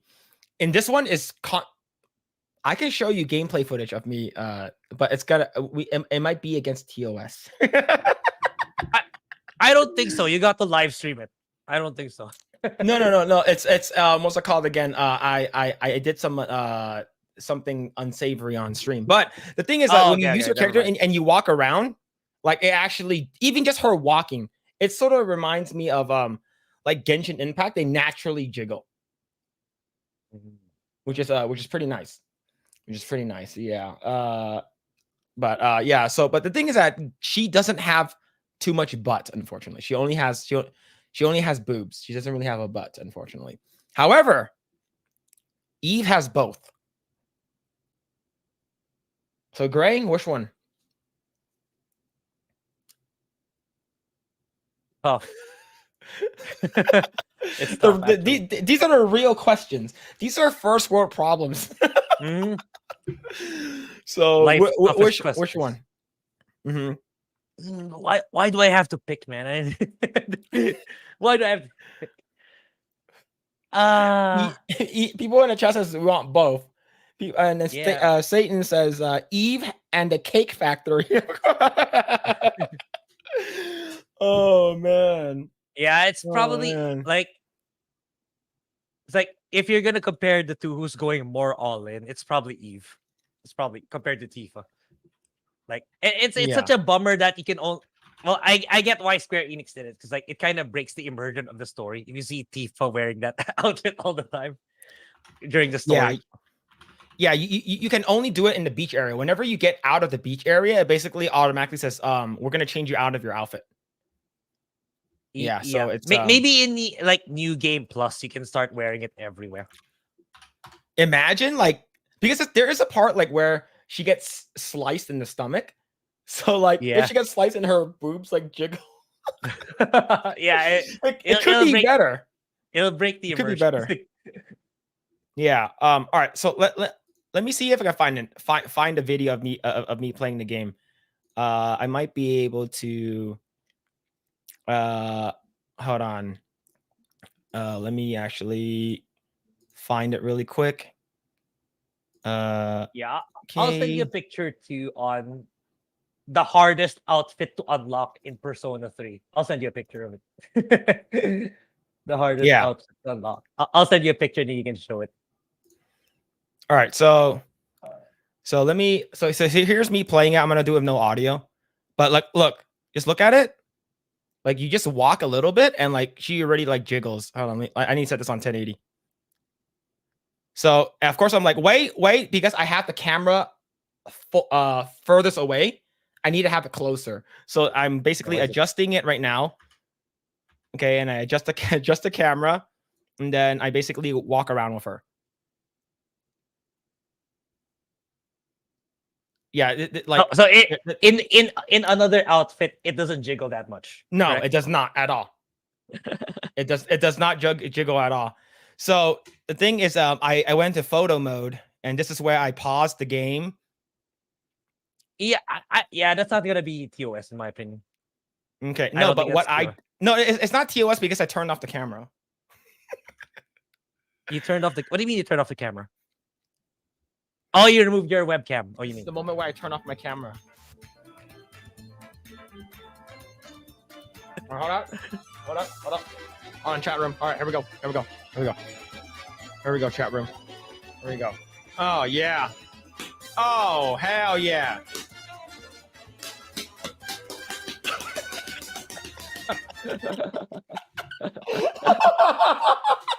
What were you smacking it with? I was that was yes.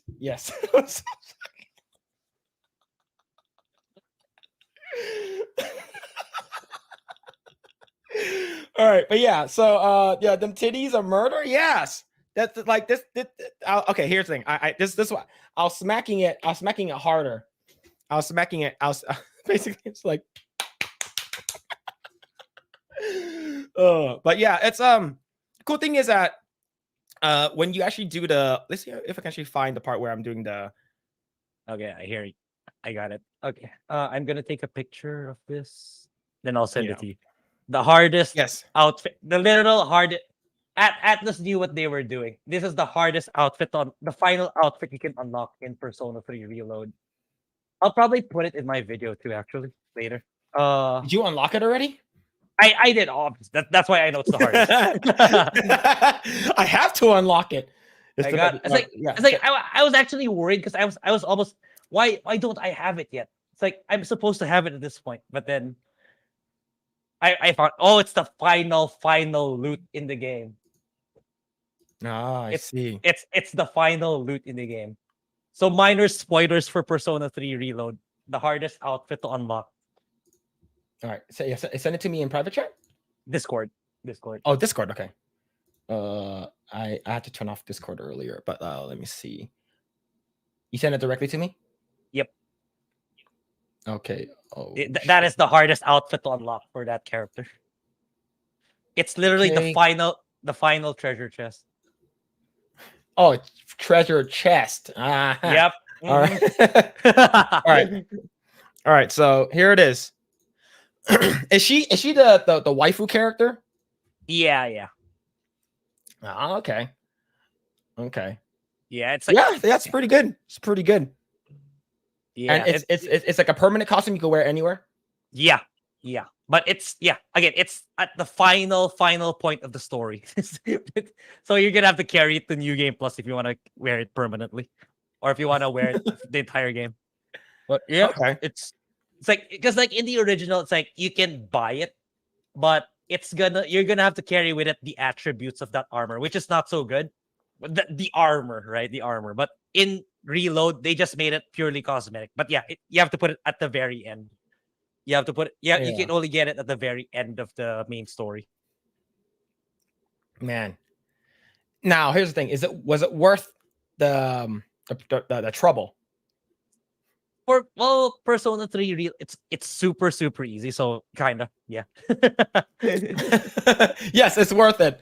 I don't care how worth it. hard it is. It's worth it. Yeah, you gotta get those, man.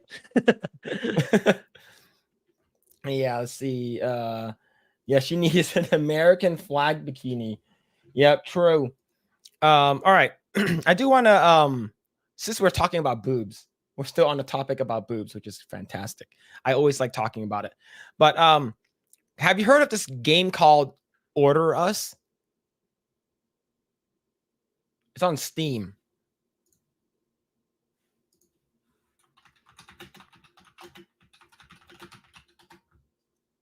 Yeah, I don't even know what this game is.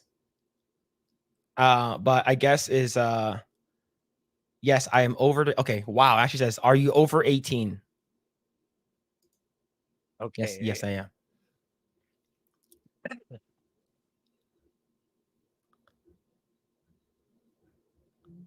I think I can show this. I think I Yeah, can show although this. All right. there's no nudity, it's fine. Yeah, there's no nudity, but it is age restricted. Here it is. So in a retro era Europe, a small cafe has a lot more than baking going behind the curtains. The staff is made up of exclusively of adorable girls dressed like menu items. The listed prices seem ludicrously expensive to any newcomers, appearing to cost several hundred times more than what you'd expect. Yet the regulars argue that these rates are the best in town. At least that's what your dreams look like. In reality, the grand opening is in 2 weeks away, and you've managed to only hire 2 service girls. Neither are capable of caring for customers. Man, oh no, it's the Epic Mike came in at the right time. Yo, what's going on, Epic Mike? How's it going, dude? What's going on, Epic Mike? Hope you're doing well, man. What's going on, man? Hope you're doing well. Happy, Impeccable timing. Yeah. So this I wonder why, but yeah, it's not good. It's not good. It's definitely not good. So let's go over here. Yeah, I didn't see it. What the hell y'all playing? Yeah, download the game. I can't. No, I'm not going to. But the thing is that the game is being having an adult. So basically, this game is banned because for having an adult with a small chesticle. Having an adult with a small. So basically, her boobs are too small. Huh? That's the I think they have it backwards. Anyway, okay. Yeah, which is crazy. I think they have it backwards. Okay. Yeah, see, Steam support has banned the upcoming adult visual novel, presumably featuring a 19-year-old who's flat chested, basically saying that she looks too young. Yeah, I was leaning to their face looks kind of, the kind of like kid aesthetic features, which is I'm not for that either. Yeah, so if you actually go to their Twitter right over here, it says, hello, after review, we will not be able to ship your game.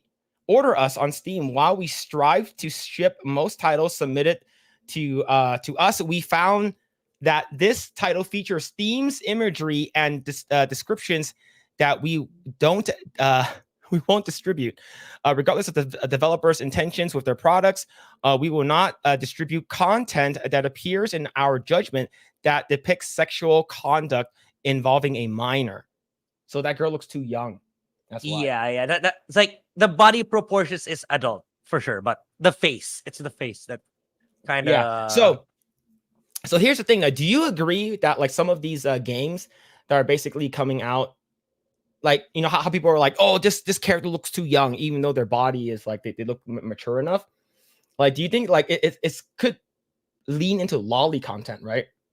Yeah, that's the thing. Yeah. Yeah. Mike says small booba. No thanks. They said. Yeah, gonna go lurk. Have fun. Yeah. You'll take care, Mike. Take care, man. Thank you so much for stopping by. Yeah. Go ahead, Grae. Sorry.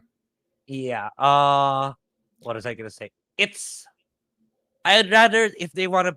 I mean, if you want to do adult content, provided it's legal, I mean, no judgment there. Do what you got to do. But if you're gonna do something like this, you might as well not do borderline facial features that looks like a kid and an adult. Just go for adult already. Just go for young adult facial features already. At least that's my opinion. Yeah. It's like don't try to skirt the line. Oh, this is lolly. Oh, this is not lolly content. It's like, yeah, it doesn't. It's gonna strike people the wrong way, because like I don't have a tolerance for it either.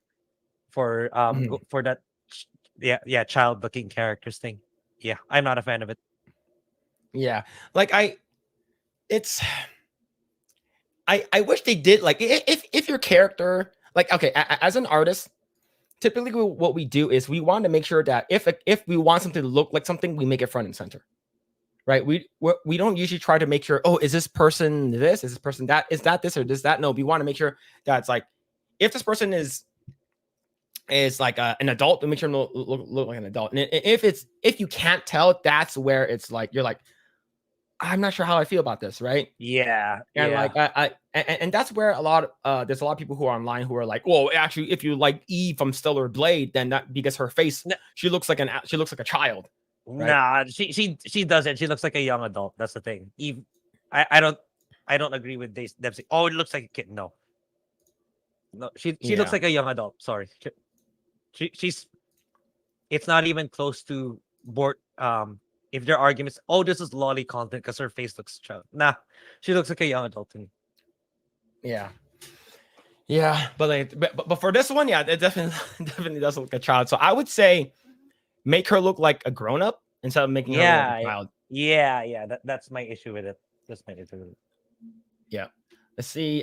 Mike says, look forward to hanging with y'all again. Yeah, for sure. Yeah, hopefully we can have you on again. But yeah, it's pretty crazy that we see a lot of people who are like either okay with it or you're not, and a lot of people who are online, like, he's like, oh, I don't know, I think that's just weird, man. The fact that you like little, like, for me, I'm not a big fan of like lolly stuff. I think that like it's weird, like, especially like when you watch Edge Runners, right? Right. Yeah. Edge Runners has Rebecca. Yeah, like I'm not a big fan of like of hers because like she looks like a child. Yeah. Like I didn't really perceive Rebecca that way. I was more of, I forgot the main character's name, and Lucy, those two together. Not really with Rebecca. Is it, no? Was it Lucy? Who's the one that looks like a little kid? Is it Rebecca? Rebecca. Okay. Lucy is the girl who wants to go to the moon. Okay. Yeah. It's weird, man. It's and same thing with the characters in Final Fantasy 15, I think it was Final Fantasy 14, where they have what's it called again? Those characters that are Lalafels. Like they look like little kids.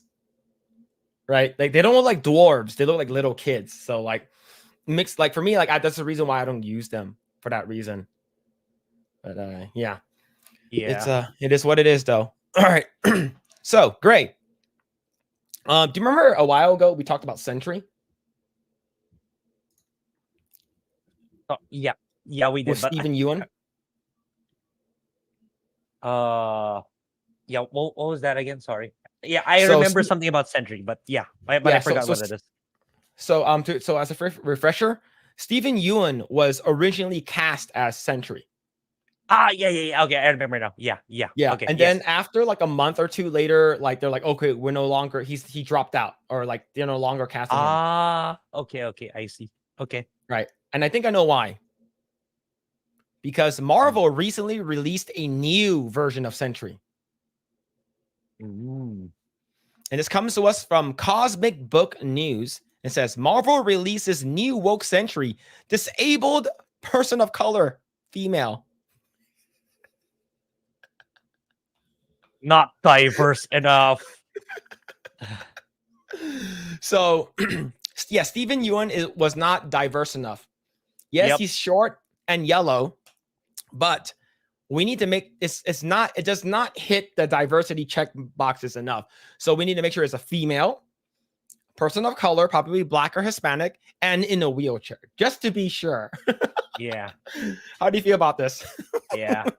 BlackRock and Vanguard were like, nope, ESG point not high. It's like a 2 out of 10 in ESG. You gotta crank it up a little bit more. Yeah, that's Asian hate right there. Yep. Let's see. Marvel Comics has once again replaced an original character with a politically correct version that makes zero sense. Coming soon to the MCU, and that's the reason why I think that they stopped casting.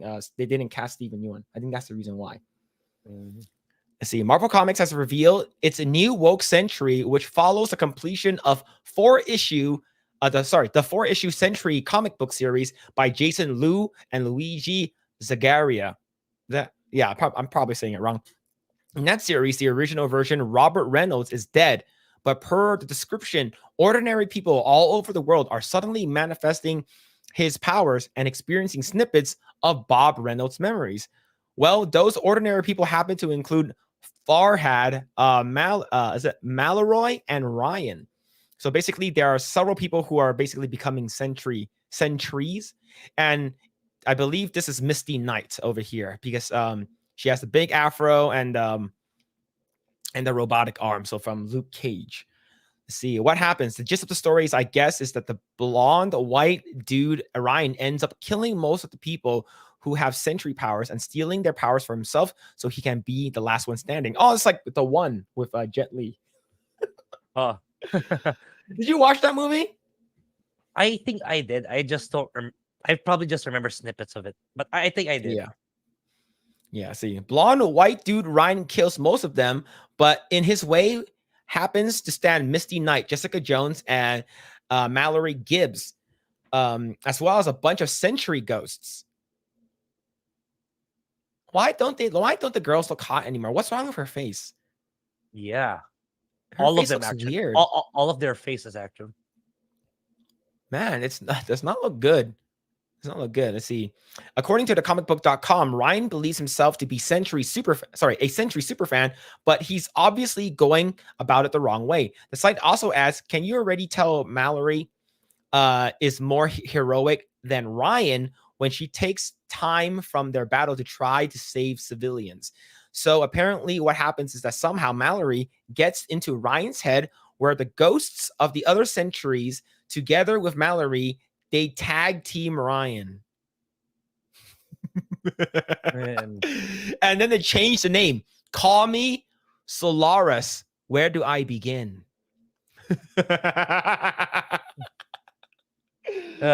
Oh man, this is Bob, this is something. Bob, I thought you said you were gonna stop politicizing your content. Yep, they lied. Yeah, he's too busy fighting off pelts to actually do his actual work. He's probably busy fighting him off, and probably Elon behind the scenes. Yeah, it's let's see. The ghost helps Mallory defeat Ryan, where Mallory gets all of their powers, and Mallory is the new Sentry. However, Mallory happens to feel guilty about all the people that got killed. So even though she didn't kill them, she decides to turn herself over to Misty Knight and Aberrant Crimes Division. Well, as a fellow disabled hero, Misty Knight apparently agrees not to arrest or charge Mallory, but to train Mallory as the new Sentry. In the end, Mallory decides to ditch the Sentry name and go with Solaris. Sentry will be appearing in MCU's Thunderbolts, played by Lewis Pullman. So that's a new. I didn't even know that they cast him already. Lewis Pullman. So this is Sentry. This guy's the new Sentry. Okay. So he's the guy who's gonna get beaten by this disabled character. It could be. Probably. We did hear. Yeah, I mean, it's a white guy. You know how much Disney Marvel hates white people, right? Probably. Yeah. Oh man, don't replace original characters. Don't shit on original characters. Don't shit on the creators. Don't shit on fans. Don't make it about an agenda instead of a good story. Not hard. Yeah, basically. Let's see.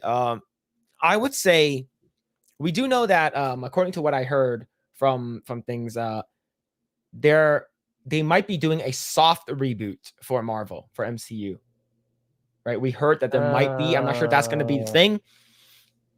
But Grae, are you looking forward to Wheelchair Century? Looking forward to farm content out of it, but not really looking forward to it being good. Yeah. So soft reboot my ass. As long as it's the same people, it's still gonna have the same outcome. Unfortunately, Mhm.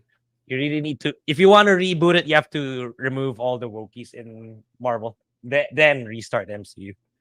Right? You Yeah. can't reboot MCU until you reboot the staff in there too. Yeah. Well, we do know that the pelts thing voting is going to be soon.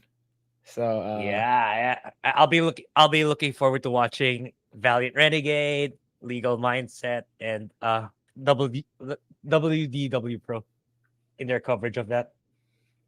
yeah. Oh man, this is so funny. No, nobody's gonna read it. Yeah, nobody's gonna read it. No, Solaris roll out. Oh no, that's so bad, man. So bad. All right, let's go and read some comments. What people are saying. Let's see. Go figure. A woman made this decision. I guarantee it. I guaranteed a woman is like, there's too much white people. It's because a Sentry and a bunch of these other like Hyperion, like they all have similar powers to Superman. Right? So they want their own version of Superwoman. And I can guarantee, imagine she's flying with her wheelchair. She's like, And yeah, on a wheelchair. she's like this. She's like, all right, let's go. Right? Because she's handicapped. So let's see. Let's see. Halo Master Chief Collection is still sweaty. I might quit playing modern Halo. Oh, okay. Yeah. I heard Halo Infinite is better now, but I think it's too little too late. So yeah, I get why you try to play classic Halo. Yeah. See, Vexsphere says those look like pecs, not boobs. Yeah. Those if they are, they're like, double A's. It's like not even worth it. It's like where are they? See, what have they done with this character Sentry was like the Marvel's blonde Superman. Yep. Had a cape and everything too. So now just on a wheelchair. Oh man, the power to fly, but still in a wheelchair. Yep. Exactly. Typical, the Ryan character is white and is a bad guy yet again. Yep. Every white character is bad. Let's see. That chat was for the Steam game. Oh yeah. Man. The lolly type game, I think it was pertaining to. Yeah. Let's see. I was playing a few minutes, but Classic Collection is full of OG players who have been playing for years. So it's like modern. Is Modern Warfare 2 still like have a shit ton of people? Like, are people still playing that? I know there was an issue last year that it's like the hacking in Call of Duty's, the older Call of Duty is just so bad that they can actually hack your stuff in your computer if you play online. But that got rectified when Microsoft fully took over Activision Blizzard. So it might be a good idea if you want to have some fun. Might be a good idea to play the older Call of Duty titles now. I think they invested money to fix the servers. Okay. Yeah. All right. Grae. After sitting on it for a little bit, do you think that Madam Web is still as bad as what we said it was? It is still bad, but I read a tweet or an article this morning that Sony's blaming Dakota Johnson for the failures. No, man, you can't put all the blame on her. So like she just played the part as you instructed. So it's really more on the showrunners, the writers. You're all just dog shit in your jobs. That's all there is to it. But for me it's still a terrible movie. But I'm glad that like Sydney Sweeney's just memeing on it, and yeah, overall it's still a bad film. Yeah. So the reason why I'm talking about it is because this comes to us from the Daily Mail. UK. It says exclusive Dakota Johnson angers Madam Web bosses for dragging the Marvel flop and failing to take any responsibility for its poor box office performance after saying she understands why it bombed. Let's see, Dakota Johnson is said to be in hot water with Sony and the team behind Madam Web for after infuriating bosses by making multiple public digs at the Marvel movie amid its poor box office performance. Who cares? That movie sucked anyways. Why are you mad? Yeah, You know it yeah, sucked. exactly. Right? Yeah. See, 50 Shades of Grey star 34 plays a titular superhero in the $80 million production, which has ripped to shreds by critics and viewers alike following its release on Valentine's Day.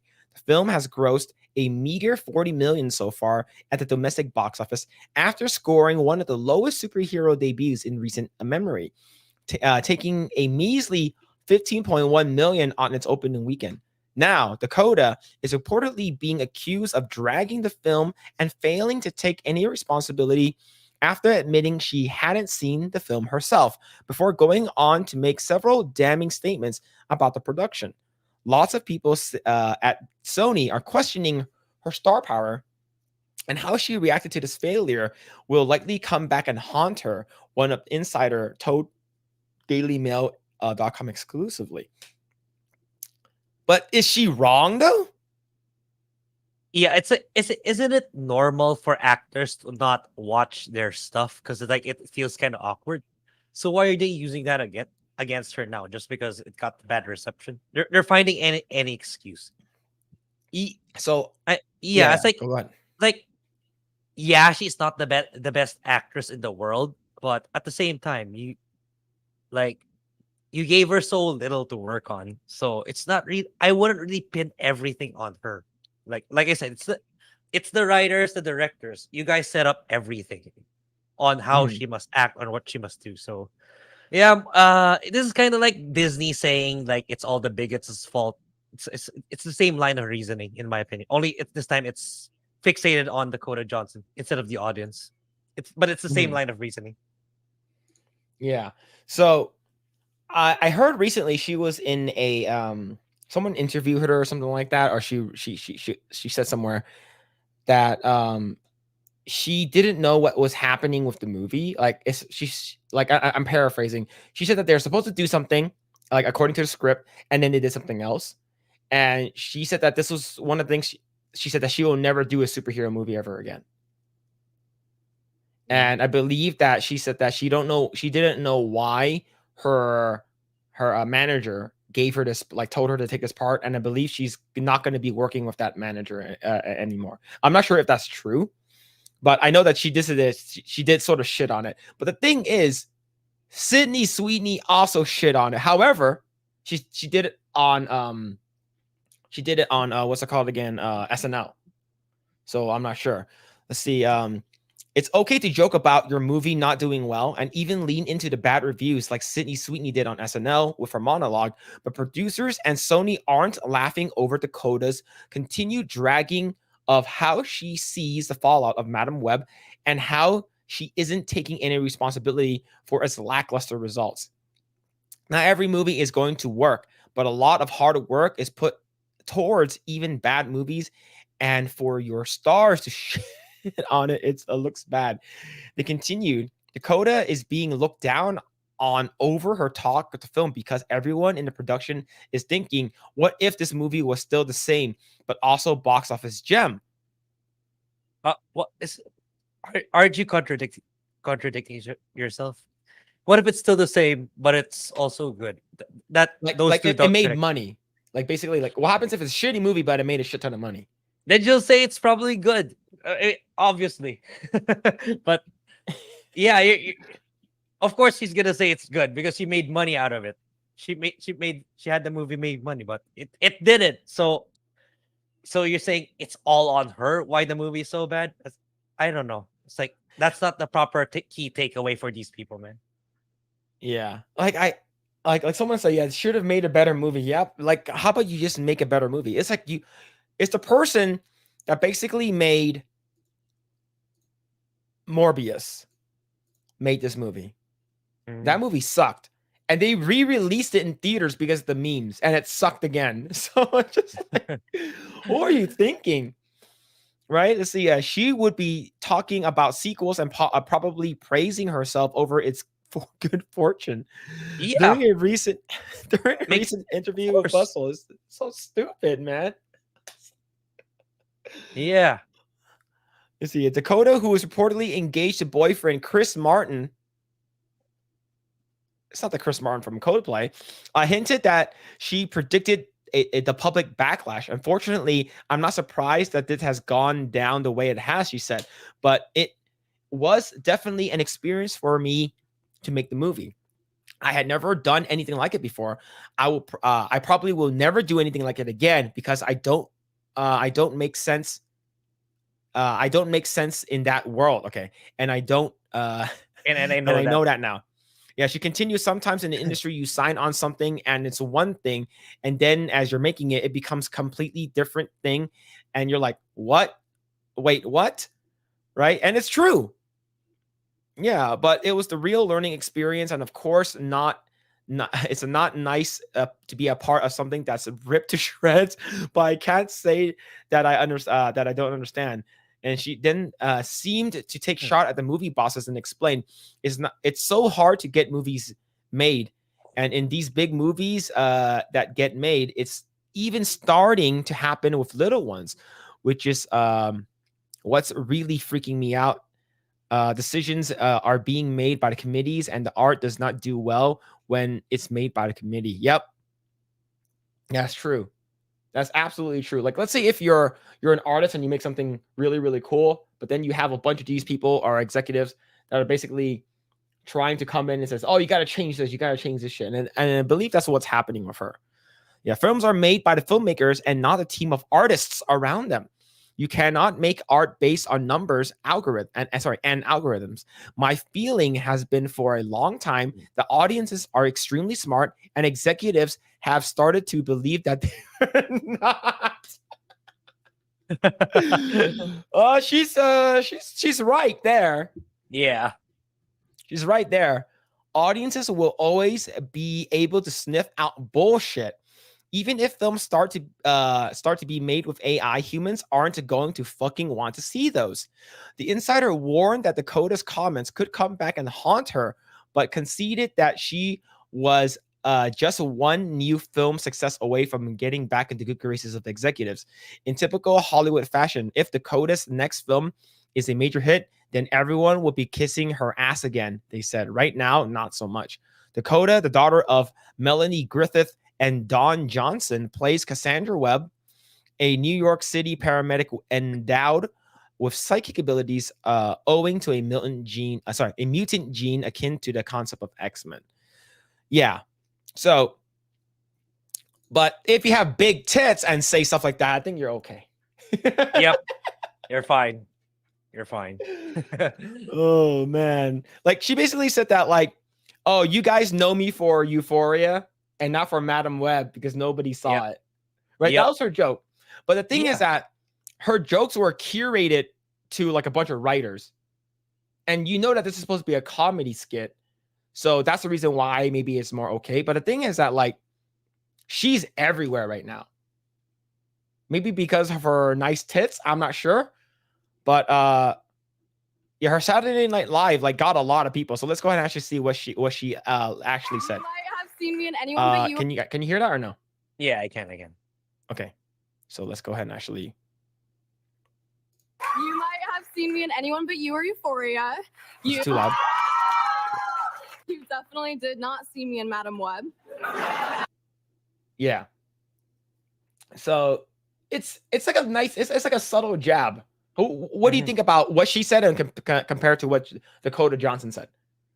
It's just the same thing. It's just, for me, it's the same thing. It's the same banana, regardless of the intent. But at the end of the day, it's like these higher ups, executives, directors, you need to learn to look in the mirror and actually say, "Oh, it's my fault. What can I do better? What can I learn from this incident?" Instead of having that mindset, it's everyone else's fault except mine. Like nothing's going to change if you keep continuing to have that mindset. It wouldn't hurt to Mhm. take a step back and actually look. Maybe it's me. Maybe I did something wrong along the way. And if it was, how can I change it? But yeah, you know how these Hollywood people types think. Yeah, they're not gonna change until they're forced out of their jobs or the money runs out. Yeah. I think when it comes down to Sydney Sweeney, she is younger, Yeah. and I'm not sure if I I, she's like. Yeah, I go ahead. think she'll I think Sydney Sweeney will go even bigger if she really incredibly steps up her acting. Like because what's carrying her now, let's admit it's her tits. But if she can act a whole lot better, she'll go really high. That's my opinion. Yeah, I would say so. I wish her acting chops were a little better. But here's the thing, Yeah. though. According to what I heard, SNL received one of the highest views in quite some time because of Sydney Sweeney. Mhm. I wonder why. Mhm, And yeah. maybe it's because of this. Grae, have you seen this one yet? Yeah, I mean, take advantage of your prime years, right? While you're still looking like that. But Yeah. if she also steps up her her acting chops, she'll go even much higher. That's my Yeah. point. Yeah, I'm pretty sure chat is like, play the video already. Just play it. Oh, let me see. Yeah, how much tips did you make? 31, 32, $36,000. Jesus. What? Is that low? I wouldn't say low. Yeah, that's pretty good, Tina. I wonder. See, the fact that like, yeah, she knows what she has, and she's basically, you know what? I'm not gonna look like this all the time. So let's go ahead and just use it. Like, look, I'm pretty sure like Amaranth is doing the same, right? She knows that she's not She gonna be knows young what she is. forever. Yep. She knows she's not going to be young forever, and she knows that she's making a crap ton of money right now. She has an AI program that sends people texts and like pictures and stuff like that she's having her doing it. And I believe she made like I think she made like 50 something thousand, 40 something thousand day one, and she has a couple of gas stations and stuff like that. But I think it's in terms of going to what Dakota Johnson said, I think what she said is correct. It's like, yeah, you're talking about the art, but you have a lot of these Hollywood executives are basically like weaseling and noodling their way into story writing, and just because she said something that you don't want to hear doesn't mean that it's not true. Yeah. Right. Yeah. Yeah. She is milking her boots for all it's worth. Can't blame the thoughts. Blame the simps. True. Well, in my opinion, whether or not the executives like it or not, that movie sucked. The movie sucked ass. Don't do shit like this ever again. Don't bait and switch. Switch us and saying, "Oh, you're gonna see a bunch of these." Right? I'm going back to the article. Right? Like over here, I thought that I was gonna see a lot of this, a lot of her in her spider outfit, her in her Spider Woman outfit. I thought we are gonna see a shit ton of that. Like at least like a quarter, not a quarter of the movie. Let's say a quarter of the movie at most. The movie was like 2 hours. No, it was like an hour 50 something minutes. Excuse me. And we got like 2 minutes of this, of them in their superhero outfits. Right? If you gave us at least like 20 minutes of them doing superhero shit, no one would have complained. Yeah. I think but the thing is that it still has shitty writing though. Yeah, it does. So, yep. I do want to see box office. Let's see. I want to see where it is. Yeah, right now. I'm interested in the global, because I remember this one of this first videos. Like, it managed to make like 10 million pesos here, which converted to dollars is not a lot, but in peso money, that's actually pretty significant. So, in domestic 41, international 50. So total $92 million. and the production, the budget is $80,000. Sorry, $80 million.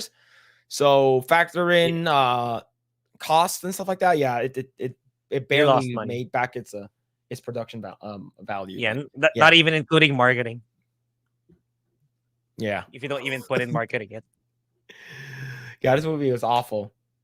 Yeah. Well, hopefully we don't see any more movies like this.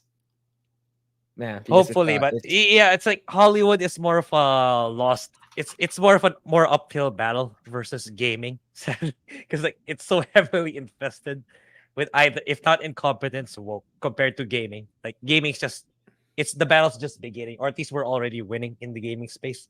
But for Hollywood, it's such a long way to go. yeah.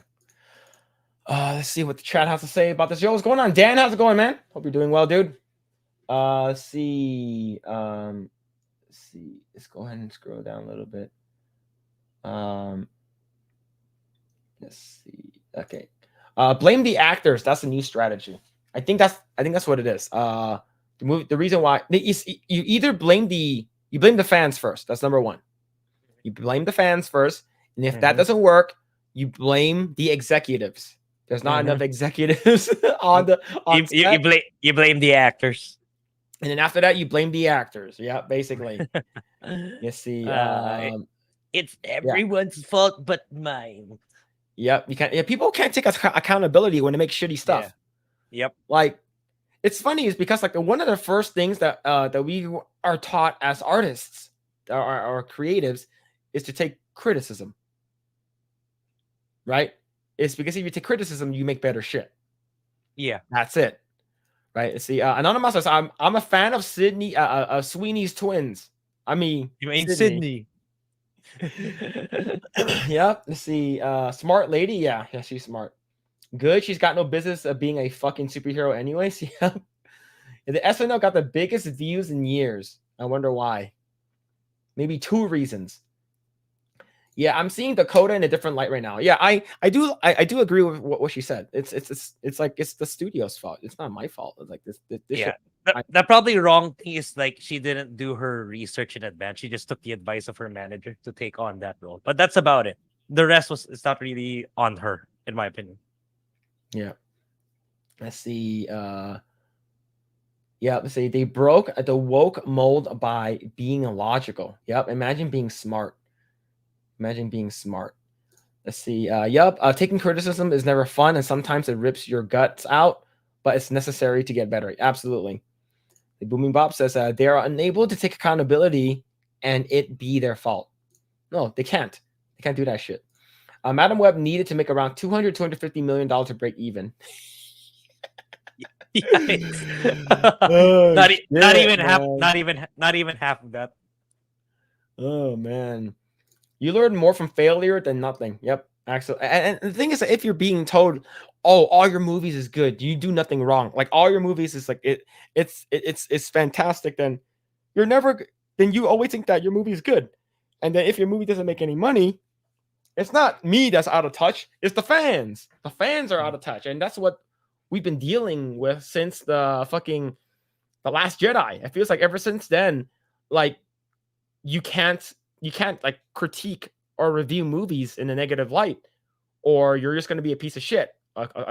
And that's what they want you to feel. It's like Cognicat says, Eggroll! I'm late. Sorry. No worries, dude. No worries. I was drunk. That's a good reason. That's a great reason. You see, her parents, I'm sure, educated her on how Hollywood works, but it does sound like she has a crappy agent. Yep. A lot of people have crappy agents, but yeah. All right. Let's go ahead and talk about Final Fantasy Rebirth. Earlier this week, I saw a quote online that I thought it was pretty cool.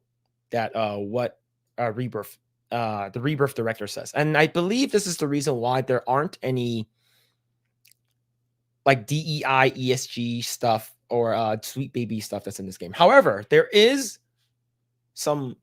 are some side characters that are not important to the story. Like one of the characters is she's like one of the players for the Queen's Blood, which is a card game for Final Fantasy Rebirth, and she looks like a diversity hire. Like she has pink hair, she's black, she's sort of covered up, she's not sexy at all, but you know, it's Japan. They make her look as attractive as possible. But this comes to us from Bounding in the Comics, and an article says Final Fantasy VII Rebirth director says purpose of entertainment is, quote, to give the people the will to live today and tomorrow. Because if your shit sucks, you just want to die. Now, here's the thing. When did it become a bad thing to not give the fans what they want? Like, when did that shit happen, Grae? Yeah, ever since I don't know, when the funding started for ESG, I suppose. But yeah, it's like that used to be so normal. Like that used to be the thing. That's what propelled all these games, all these movies, all these TV shows to be where they are. It's because you serve the fans and you serve them well. But for some reason that had to change just because you had the money already. I don't know. And maybe it's like for those really in deep to the ESG, it's like the DEI. Like I think the only way for them to learn is like if they don't have any money at all anymore. Like that might be the only way to fix them, to completely fix them, to start from scratch. Yeah. All right, let's go ahead and read. I said, according to Final Fantasy VII Rebirth director Naoki Hamaguchi, entertainment should not seek to extort, preach to, or simply distract a given audience, but rather than give them the will to live today and tomorrow. Hamaguchi, whose other notable Square Enix credits include serving as a programmer on Final Fantasy XIII Trilogy and as co-director on the previous Final Fantasy VII Remake, offered his take on the role of entertainment in human lives while fielding questions at the March 2nd Roundtable Q&A sessions hosted by Filipino news outlet Rappler and attended by various members of the Island Nation's video game press. Grae, I'm pretty sure you went going to to places. Yeah, you guys are moving on up, man. Rappler going places, huh? Yeah. Yeah, I'm surprised Rappler is there. What? Oh, I never knew there was an event this. But anyway, yeah, good. Yeah, Philippines finally making more of an impression in the industry, I suppose. But yeah, I hope to see more of this kinds of takes too. It's like, yeah, we badly need entertainment to be entertained again, not a mirror of real life. If we wanted a mirror of real life, why would we buy the piece to begin with? Because we already have real life for free. Why would we need to buy something that's depicting real life? It's stupid, and it's people. A lot of these people don't realize it's so counterintuitive to what entertainment is trying to do, to make people feel either inspired or to get away from the toxicity or the difficulties of real life. We need to go back to that, man. Yeah. All right, let's continue. Following the number of lengthy discussions on Rebirth's development, including how he approached implementing the title's new gameplay mechanics, such as the ability to quickly switch characters on the world map rather than doing so through a series of menu prompts, and how its team looked to Sucker Punch's Ghost of Tsushima for inspiration as how to handle their game's open world mechanics, Hamaguchi was presented by Ungeek editor-in-chief Rob Yatko with a slightly more personal and reflective topic of conversation. How does it feel to have such a great effect on gamers, especially during this day? And do you have a message for those waiting for this kind of game? In turn, Hamaguchi asserted, to answer your first question, I myself respect the original game very much. After almost 30 years and remaking this game, having the responsibility of remaking this game is the feeling that comes straight away is I don't want to let the title let this game down and let the fans down. Yep, basically cater to your fans. And and I know that this game is not, according to what I heard, is not selling as well as it should. Right? Yeah, that's what I've seen too. But in its defense, it's just so far the data is for Japanese digital. That's the only data available so far. Am I Okay? am I not mistaken? Or unless I'm wrong. As far as I know, the only data so far is Japanese digital sales. No Japanese physical sales and worldwide hasn't taken into account yet.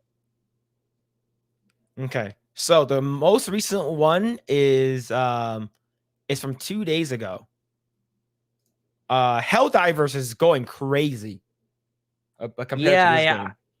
And Yeah, it's like because Helldivers is like $40, $30 or $40, right? yeah, and I Whereas heard this game is really, 70. really, yeah, I heard really, really good feedback about the Helldivers. It's like, yeah, it's like that's yeah, I'll probably talk about it at the end of the podcast. Like, I need to pivot my content a little bit because like I feel like I'm missing so much. I missed Pal World. I missed Helldivers. I'm missing so many games because of how I'm doing my content right now. So I might need to Mhm. pivot the way I do things. I'll talk about it more towards the end. But yeah, I hope Rebirth does well because of we've seen the Tifa. Like it's like this game feels like Square Enix going back to Jesus. That's what it feels like for me. Come back to Okay, Jesus Square. So according to this, the game is only sold as of reading this, 263,000 copies. A significant figure, but not enough to reach the heights of his predecessors, which is Remake, that sold 703,000. So it's like more than double. How many again? Sorry. So 263,000 copies sold for Rebirth so far. Okay. And what's it called? His predecessor, which was Remake, which came out in 2020, sold 703. Yeah. I've seen that one. Here's my thoughts about that. That doesn't necessarily mean that Rebirth is bad. That's just a symptom of a concern that I had since the very beginning. For me, it's like up to now, I still do not agree that Square should have divided it into 3 parts. For me, that's that's more of a detriment to the game than it is a boon. Because like, yeah, it's like any TV show or anime. Like, of course, you're gonna expect like there's gonna be less people in season 2 compared to season 1. For me, that's the effect that it's having right now on Rebirth. So it wouldn't surprise me if the 3rd game will even have less than Rebirth in terms of sales. Because like by the time you reach part 3, maybe not as many people will tune in compared to the ones in part 1. That's just my take. It's normal behavior for people to veer off, to not continue the story. Yeah. Now here's the thing. I think one major reason, and Jose Ataco did mention it too. It's console exclusive. Yeah, that's another thing. It's like it's like up to now. It's like there's so many people who do not have a PS5. Yet there's plenty of people who have a PS4.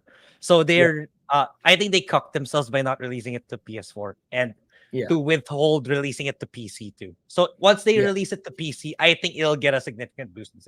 Especially if they mod that Tifa outfit. It's like, come on. They're gonna Yeah, Jose Ataco says it's only on PS5 with 50 million consoles compared to PS4's 110 million consoles. Yep. So in the original Final Fantasy VII Remake came out in 2020 in around I think April or it was originally in April and then I think it got moved to June. And yeah, it was huge, but it was on PS4 and then when you if you you can actually get a free upgrade if you bought Intergrade or Intermission for Yuffie's DLC, and then you could play it at 60 frames on the PS5.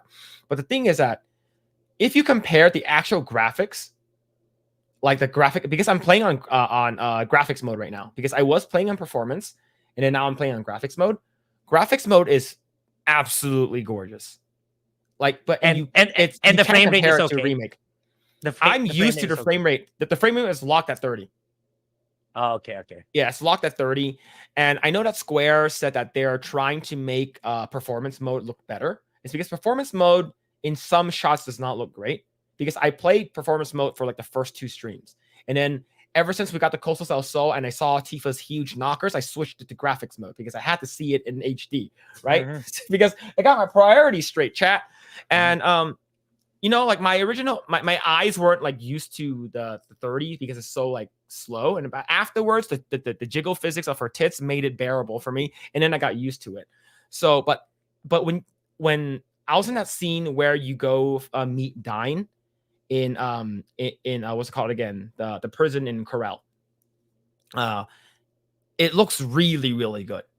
Like, and it's not.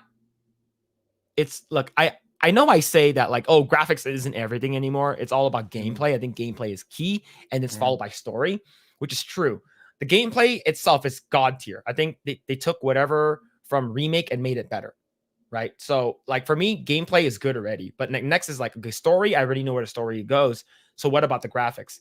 So the graphics looks really really good, and it's not CGI rendered cutscene. It's all in game.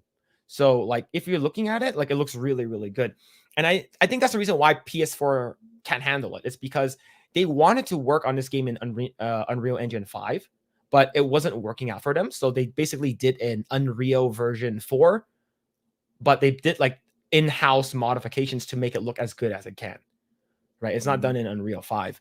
So I do agree with you that like it is a detriment to them to having split into 3 parts, but the amount of stuff they added to just this game alone compared to the first game is huge.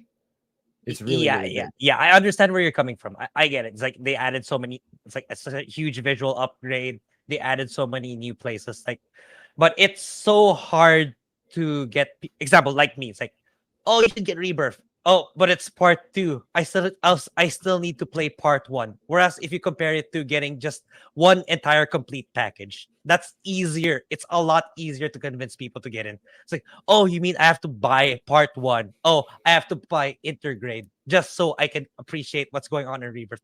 It's kind of a hard sell, in my opinion. Yeah, it is. It's a hard sell. Like, I think that's when people who are like, you know what, I'm just going to wait for the final version to come out and buy all of it at once. That's where I am right now. That's where admittedly, I'm, despite the hot Tifa outfit, I'm gonna wait.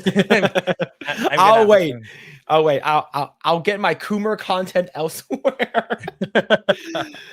Let's continue. Let's see. Moving to address Yatko's second inquiry, the Rebirth director then continued. So this is a message to people that are aspiring to join the industry, having played this game. There are many forms of entertainment today, not only gaming, but movies, streaming, YouTube. But the base is the same. It's to give the people the will to live today and tomorrow. If the title you created allow people to have this feeling, then that's a great feeling, he concluded. If you don't forget this, then I'm sure you'll be able to create a game that has the same effect on people. In lending support to Hamaguchi's philosophy, thanks to his applying to the recent Rebirth, the game has been met with overwhelming praise, its censorship issues notwithstanding from both players and critics alike. At current per video game review score aggregator OpenCritic, the game currently holds at a 93 out of 100 across 112 critic reviews. Meanwhile, on sister site Metacritic, 1,545 users reviews have left the latest Final Fantasy with a score of a collective of 9 out of 10, which is pretty damn good for a Final Fantasy game. And a remake at that. And the thing is, I know a lot of people does not like the Nomura ghosts and the whispers in the game. It's because that's the shit that's like crazy and like you're changing the game and stuff like that. So the fact that it has an A score, which is actually pretty high. See, and that's to say nothing of our own Peter Pischke, who is reviewing the game for Bounding in the Comics, found himself absolutely blown away by its quality. It's rare that I find a game or any story in that format that makes me think, feel, and hope and grieve in the way Rebirth did. Even after I stopped playing, that's an achievement that should be celebrated and experienced by all. And I think that's what we should be doing as creators. If your fans want big titties, give them big titties, but the game also has to be good. Yep. Right? It's like, imagine if the game I gave you is like had a bunch of hot girls in it, but the gameplay and story sucks. You're only gonna be there for like the first 3 minutes and then wait 15 minutes for the cooldown and do it again. And then you're only gonna pump and dump once. Versus if you give a game that has really good girls, hot characters for both girls and guys, and then you have very good gameplay and story to tell, you will pump and dump multiple times. How do you feel about this? Yeah, agreed. It's like, yeah, those are nice to have first, but importantly, the most important aspect is it's really the gameplay. It's like how in how in depth is it? Is it what actually fans want? Will it keep fans wanting for more? But yeah, and also it's like at the same time, what's going on in the current climate of the gaming industry? They really they're falling victim to Hollywood too. They're overblowing their budgets. Like bigger doesn't always mean better. It's like I think they're learning it the hard way. Like it's okay to scale down your games and properly target your audience. And that's something that the AAA publishers need to pivot towards and learn. But time will tell if they'll be able to adjust. But I'm pretty sure some of them won't be able to. And sadly, they might get out of business eventually. Yeah. But I think overall, I think always catering to your fans is always a good thing. Making movies, it's like, oh, you're just making your fans happy. It's like, yeah, that's what. Do you not want money? It's like, Yeah. if you're fan, and the thing is that like, what a lot of these DEI, ESG, Sweet Baby Inc. companies want, and BlackRock, State Street, Vanguard, and all that. All of these companies want, they want a global access of fans, and but when you do that, you're trying to cater to new fans, and at the same time, you are leaving your faithful OG fans behind.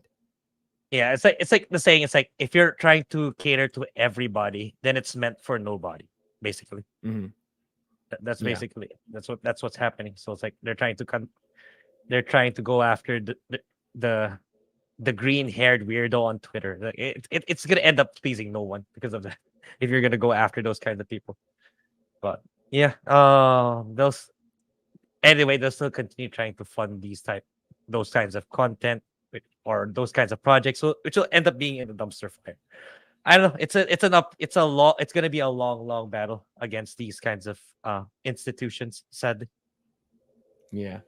And the only way for them to understand that we mean business is with your money, with your wallet. Mhm. If a game is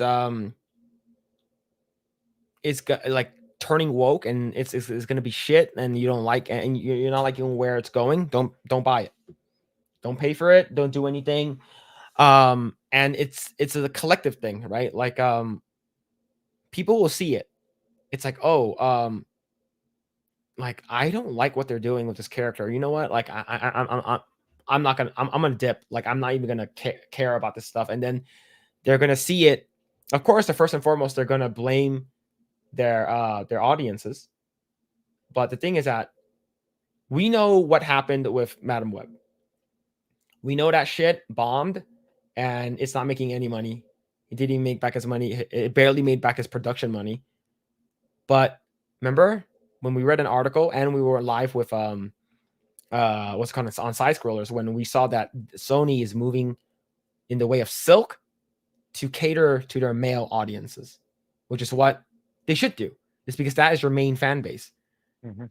So but yeah, it's gonna be a lot like a rough battle, like you said. Yeah. All right, let's read some comments. But yeah, I Yeah, think go it's ahead. like now it's a good in terms of the gaming industry. It's like if Stellar Blade does well, it's going to inspire more Asian, not just South Korea, more Asian devs to follow suit. It's like Yeah. I'm also looking forward to Black Myth Wukong. Oh That's yes, coming out I this am year. too. Yeah, right. So if that one does phenomenally well, I think it's gonna be the start of the rise of China, the rise of South Korea as developers in a global level. So which I will be all for. Like I think even people in the West will be buying games from there rather than the crappy ones from the West. If they still continue to double down on Sweet Baby or all these consultants, if they continue to double down on those, then they'll continue to fail. Yeah. Let's see. Dan says Ghost of Tsushima is one of the greatest games ever. Yeah.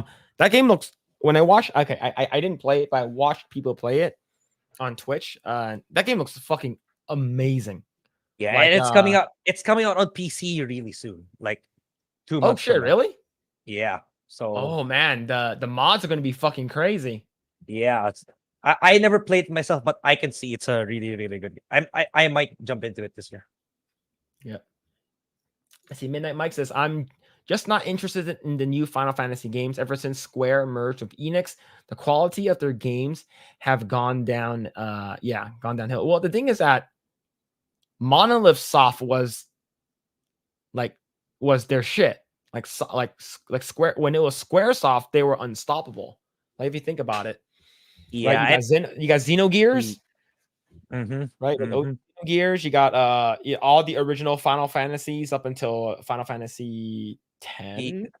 I think. Yeah, but what happened with Square Enix is that like because in their effort to want it to go bigger and bigger and bigger, they prioritize like the things that don't really for me don't really matter as much anymore. Like as Phil said earlier, the the graphics. I don't really care how photorealistic they are, and for me, they're already good enough to last like for the rest of my life.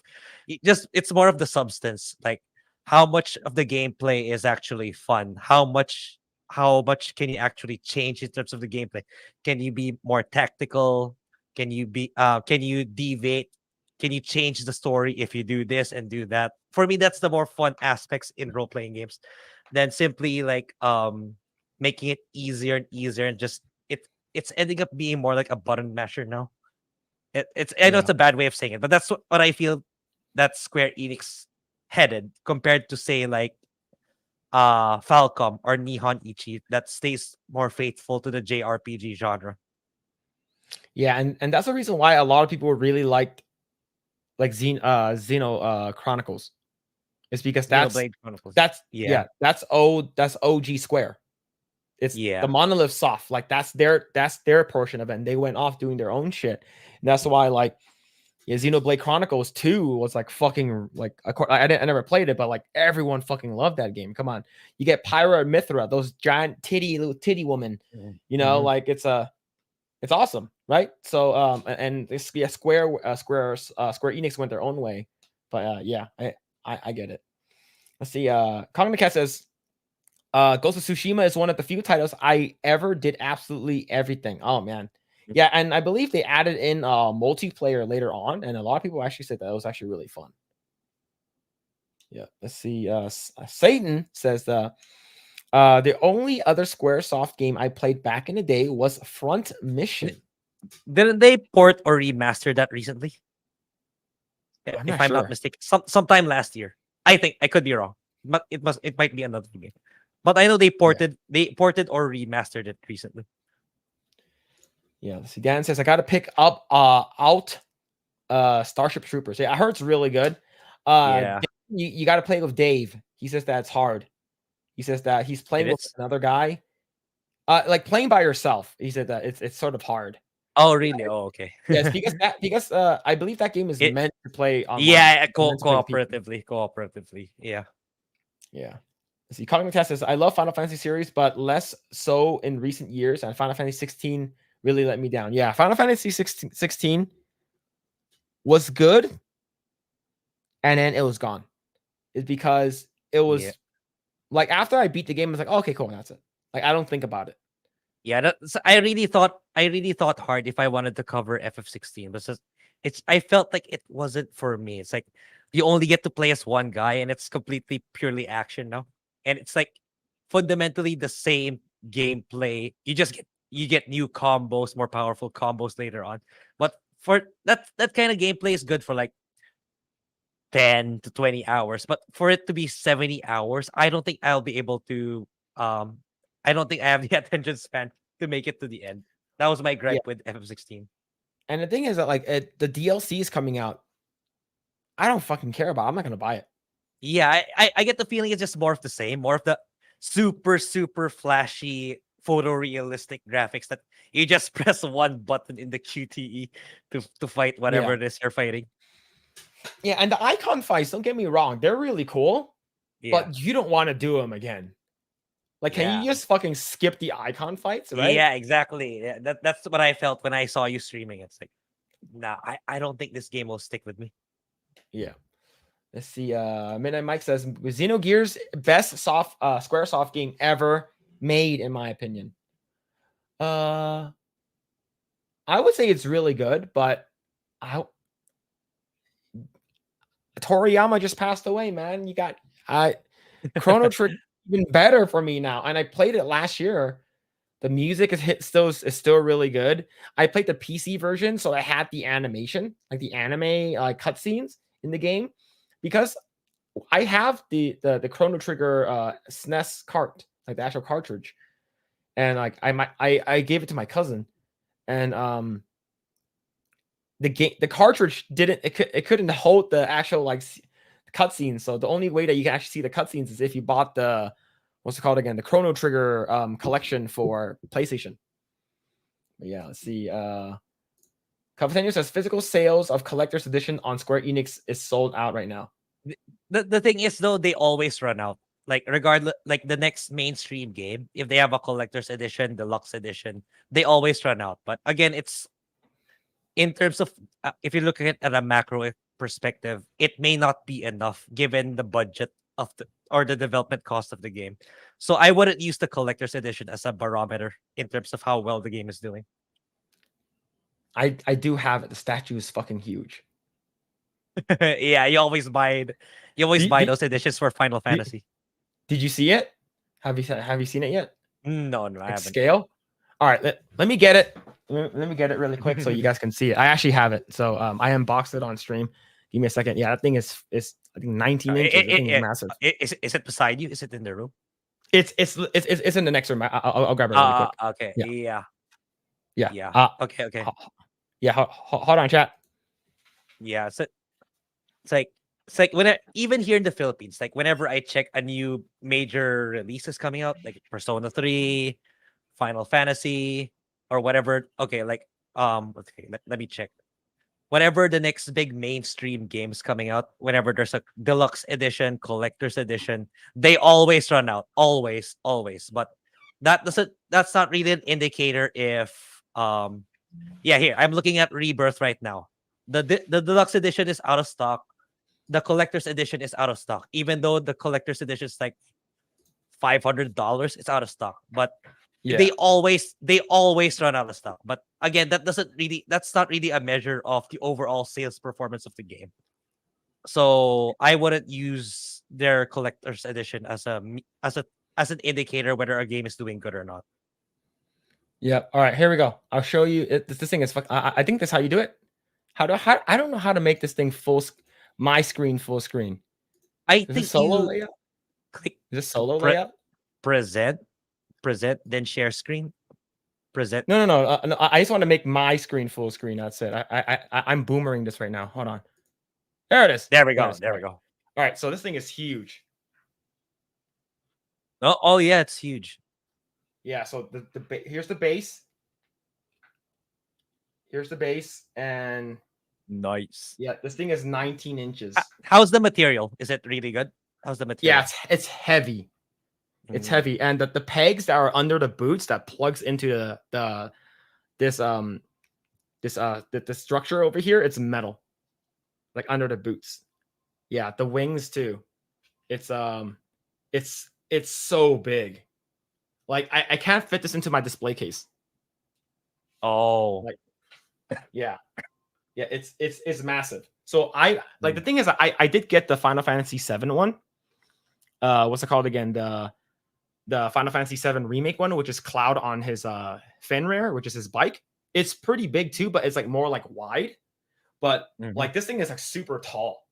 And if these things are that fucking crazy already, like I wonder what the final one's gonna look like. I'll put it here for now. Yeah, but again, that's such a small segment of the market. So not a lot of people can afford something like that, right? So it's not really a measure of a game sales success if there's a collect. Even if it's like a shitty game, if it's like the 2K24. Oh, see, look, 2K24 deluxe edition's already sold out. Yeah, so we all know it's not gonna be a good game. So even if it's like WWE, it's like it's always gonna sell out, but that doesn't mean the game is gonna do well. Yeah, like here's the thing: the Final Fantasy 16 Collector's Edition, which is Ifrit fighting Phoenix, was sold out. right? The game didn't do well, like in terms of like reception, like overall, it's like the game does not have any replayability. It just doesn't. Like it has hard mode, but I didn't even care to go back and play hard mode. Like it's Yeah, it's like it's like I imagine that it's the same thing. Only the enemies are tankier, which is yeah, not fun. basically. Yeah, Yeah, just more HP or whatever, right? yeah. Let's see. Let's see. Let's continue. Let's see. The problem is these companies are pandering to the people that have no intentions of consuming their product. Yeah, they're not gonna buy your shit anyways. Like, why are you catering to them? Mhm. Right? It's like if you're like imagine if you are watching or playing a video game about okay, let's say you're playing a video game about what's it called again? About JRPGs, and all of a sudden they introduce like a super gay character, and you have to go on a gay sex date with them. And then, but you're at the same, and you're also doing cooking. You're like, what the fuck is this, man? Like, I didn't buy this shit for this game. Why did you introduce this game or this feature into my game? Same thing with a movie. It's like if you're watching Barbie, and then all of a sudden there's like some kind of military shit that happens in Barbie. You're like, what the fuck is happening? It's like this is not supposed to be in Barbie. It's like that shit. Like, do we like know your fucking audience? And Barbie, they did. They knew their audience. Same thing with Oppenheimer. They knew their audience, right? So they knew that the majority of the people who are going to be watching Oppenheimer are guys. Is there boobs in that movie? Yeah, there is. Yeah. Even though they're tiny, they're still boobs. Yeah. Let's see. Let's see. Dan says, tell it to the judge. The judge is the public. Yep. And then FY. Let's see. And Dragon's Dogma 2 has my attention currently. Of all the Dragon's Dogmas once flaws, I loved it. Dragon Dogmas 2 is coming out the same thing as Ronin, right? Yeah, it's a tough call for me. And yeah, it's like I'll do my best to finish Persona 3 tonight, if not tonight, tomorrow, or within 2 days. Then I still have Grand Blue. I can't. I already bought the game, so I can't. I need to play that one. But yeah, there's so many good games. Just that I need to cover shorter games more so that I can make videos faster. Because like JRPGs just take way too long, and I have less time to make videos now because of my new job. So I need to pivot somehow my YouTube videos in such a way that it's shorter, maybe, or easier to make compared to how I'm doing them now. Yeah. Let's see. Cognacat says, I like the Souls games, Bloodborne, Elden Ring, Sekiro, but Dragon's Dogma has me doing so many replays. Is the demo out? Like for part 2? I see people playing that one already. Or is that like early access for like select like content creators? Yeah. Maybe it's early access because otherwise I think it's all over the news. There's demo. It's end of the month, right? Dragon's Dogma. Yeah. March 22. Damn, that's soon. Yeah. Rise of the Yeah, Ronin is right. also March 22. Damn, why are these developers like coming out with these games that like Yeah, it's like I'm thinking they're using the same analytics tools. That's like, oh, this is the best day that consumers will buy. So they all use the same software. Oh, okay, let's release it on that day. yeah. Like the Rise, was it Rise of the Ronin? Is that what it's called? The full Yeah, title? that's another Souls game. So it's like, yeah, It looks I'm good. I'm conflicted. It's like for my second channel, the Mighty Elite channel. It's like I don't know if people want more for it to be like how I'm doing it now, like the general games, the games in general, or I'm thinking it's since my Souls videos in my main channel, they do really, really well. So I'm not sure if I should do general games or if I should focus more on Souls games. That's the part I'm really conflicted in right now. Yeah. Let's see. Evo Lair says, remember, Deus Ex Mankind Divided did well. It just didn't do well enough for them that they didn't make more. Now they no longer own the franchise. Yeah, it's like I feel bad for the ADOS friend. Like, yeah, Deus Ex, Tomb Raider, because they're under Embracer Group. Because Embracer Group is a fraud. It's like what they let's buy all these IPs. Then overinflate the value to a Saudi Arabian firm, and they saw right through. No, I ain't buying that shit. Now Embracer Group is in shambles. Now they're laying off everyone. They're selling off everything because their plan didn't work. So the future of those games and all those developers under the Embracer Group, they're in deep shit. They're in jeopardy right now. See, Midnight Mike says Final Fantasy X was the last truly great Final Fantasy game, in my opinion. I didn't play that one. That's the only one And I I- finished. And I heard that one, people are saying that it's a prequel to 7 before the world went to Really? shit. Yeah. Some- Ah, I'm not sure if really? that's true, but some people who are like people who love 10, they're like, I think it's a prequel before everything went to shit. But I'm not sure if that's true. yeah. Let's see. I've got my cards of Chrono Trigger, FF6, and Lufia 2. Damn, it's nice. Oh, excuse me. Couldn't afford Chrono Trigger back then, but damn sure can't today. Just buy the if you want the cart for like the actual SNES cart, the cartridge. I could sell you my used one, but the thing is that's like I gave it to my cousin, so he probably still has it. But yeah, it's Yeah, you like- can get them.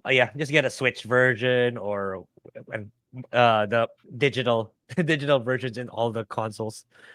But I'm not the kind who I have to play it authentically, like the original console. I'm not that kind of guy. So yeah. let's see.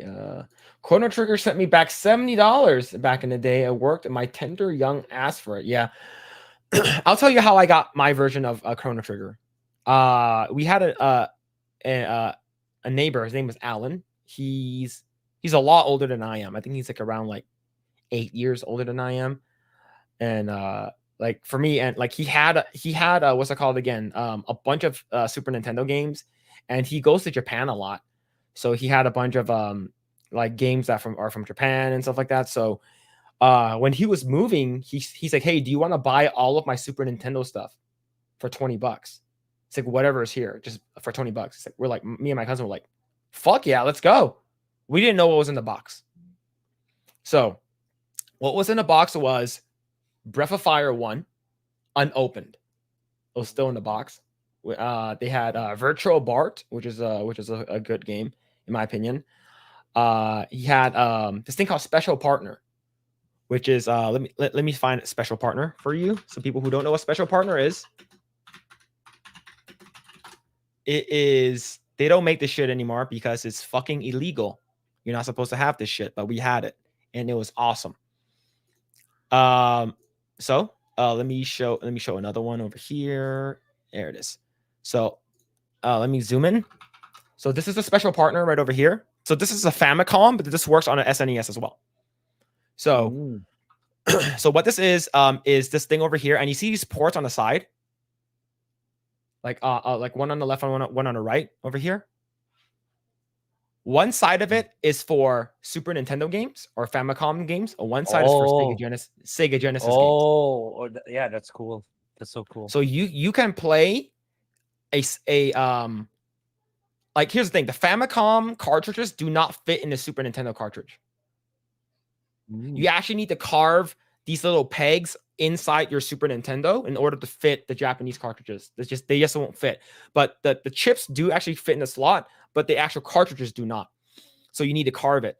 So so you can basically play Japanese games or whatever. The crazy thing is, Grae, do you see this slot in the middle that looks like a floppy disk slot? Yeah.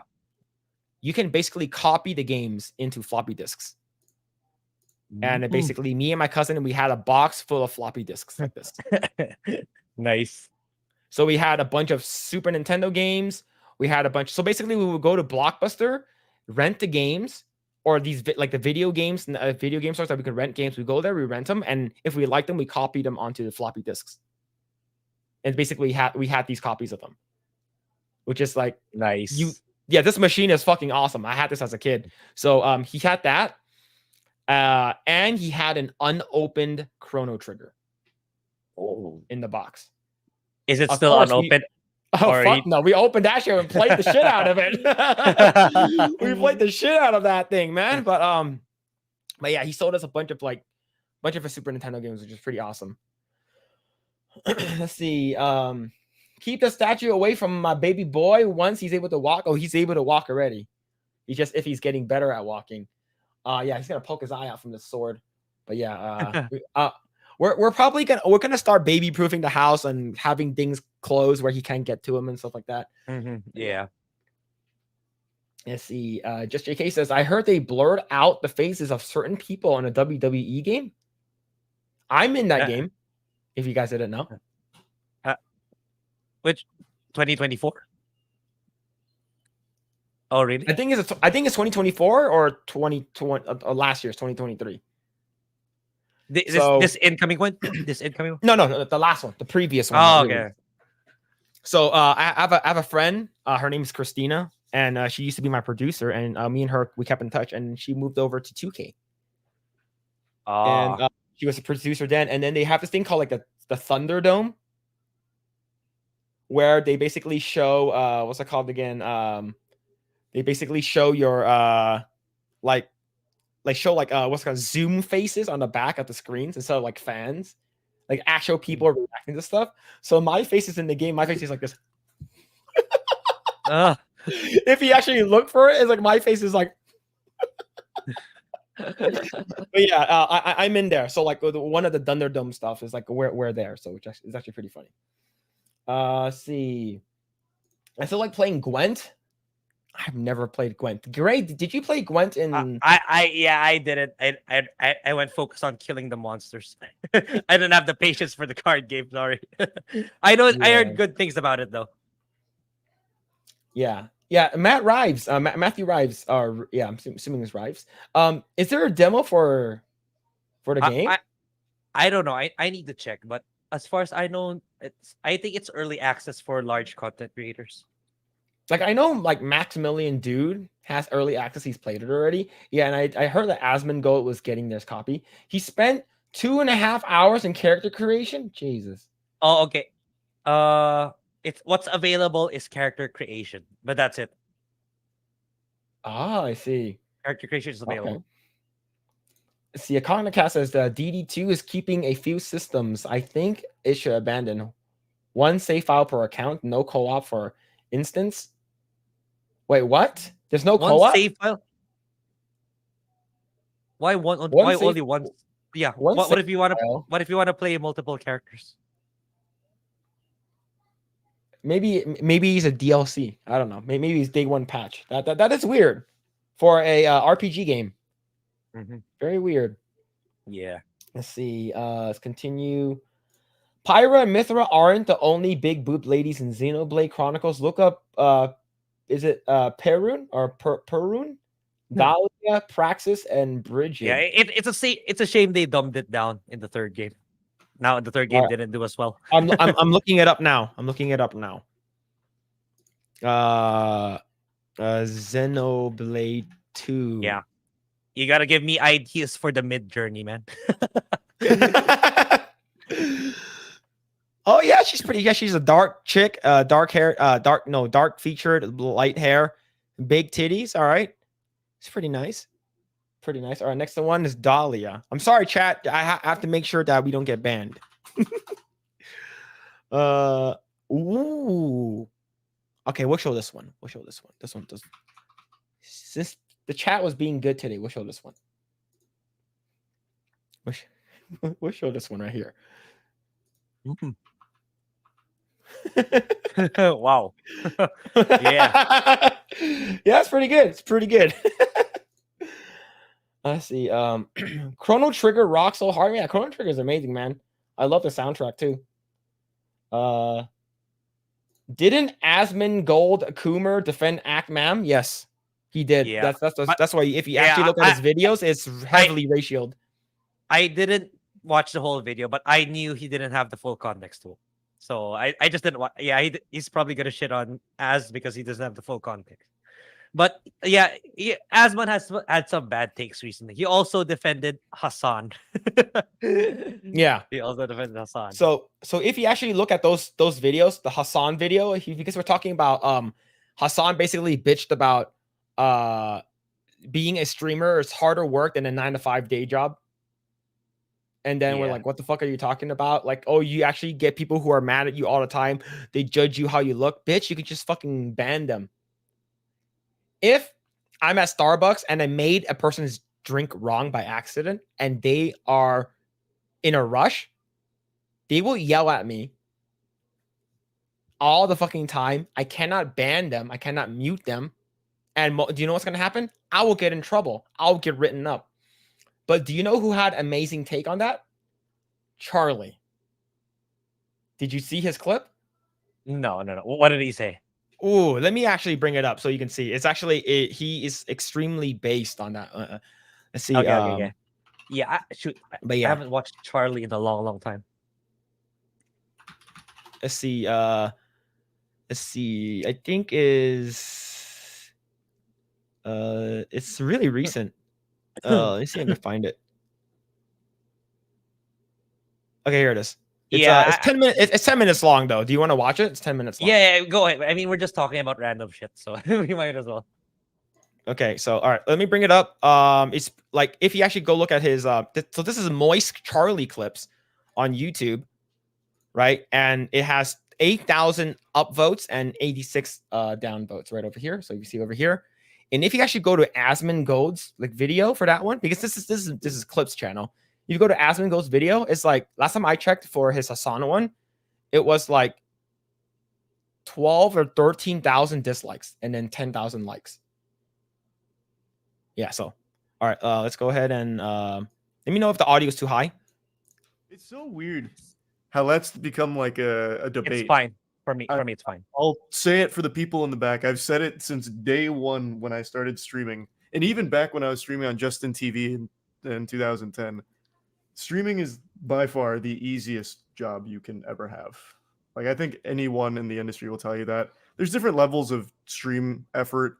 Like, there's events and shit, which is very difficult to put together. So, like, Cutie Cinderella Streamer Awards, any type of big event, that stuff, that's a lot of hard work. That's a lot of moving parts and all that. But your day-to-day streamers, your day-to-day streaming activities, that shit it's so easy. And I think everyone will agree. Playing games and getting paid for it, that is an actual dream job to every human being on the planet. Or if you're not even playing games, if you're researching whatever goofy stories, a fucking VTuber hit list or VTuber criticism hit list like this or whatever, easy stuff. All right, so I'm going to pause really quick. The reason why is, do you remember when you were a kid and you found out that game testing was an actual job? I can play video games and get paid for it? No freaking way. Where do I sign up? I became a game tester, chat. It was that being fun. a streamer. Being a streamer is easier than being a game tester. Do you know why? Because you have to write up bugs all the time. Oh, because you're testing the game to see what's wrong with it. It's called QA tester. Or you write go up out. You intentionally find a way to find a bug, right? Like jump 10,000 times or something like that, right? Then file a report. Yeah, it's not fun. It's not fun. And do you know what happens if you don't reach your quota, even though they say there's no quota? You get let go. Oh, what a shock. Once the game is sort of like coming to an end, they don't put you onto a new project. They're like, oh, this person did not reach the quota of 100 bugs per this game. Yeah, we're gonna let them go. Yeah, and they get paid shit wages too. I recall researching the salary of a QA tester here around a year or two ago. It's borderline minimum wage, man. What the fuck? It's when I started, it was the minimum wage was $8.50.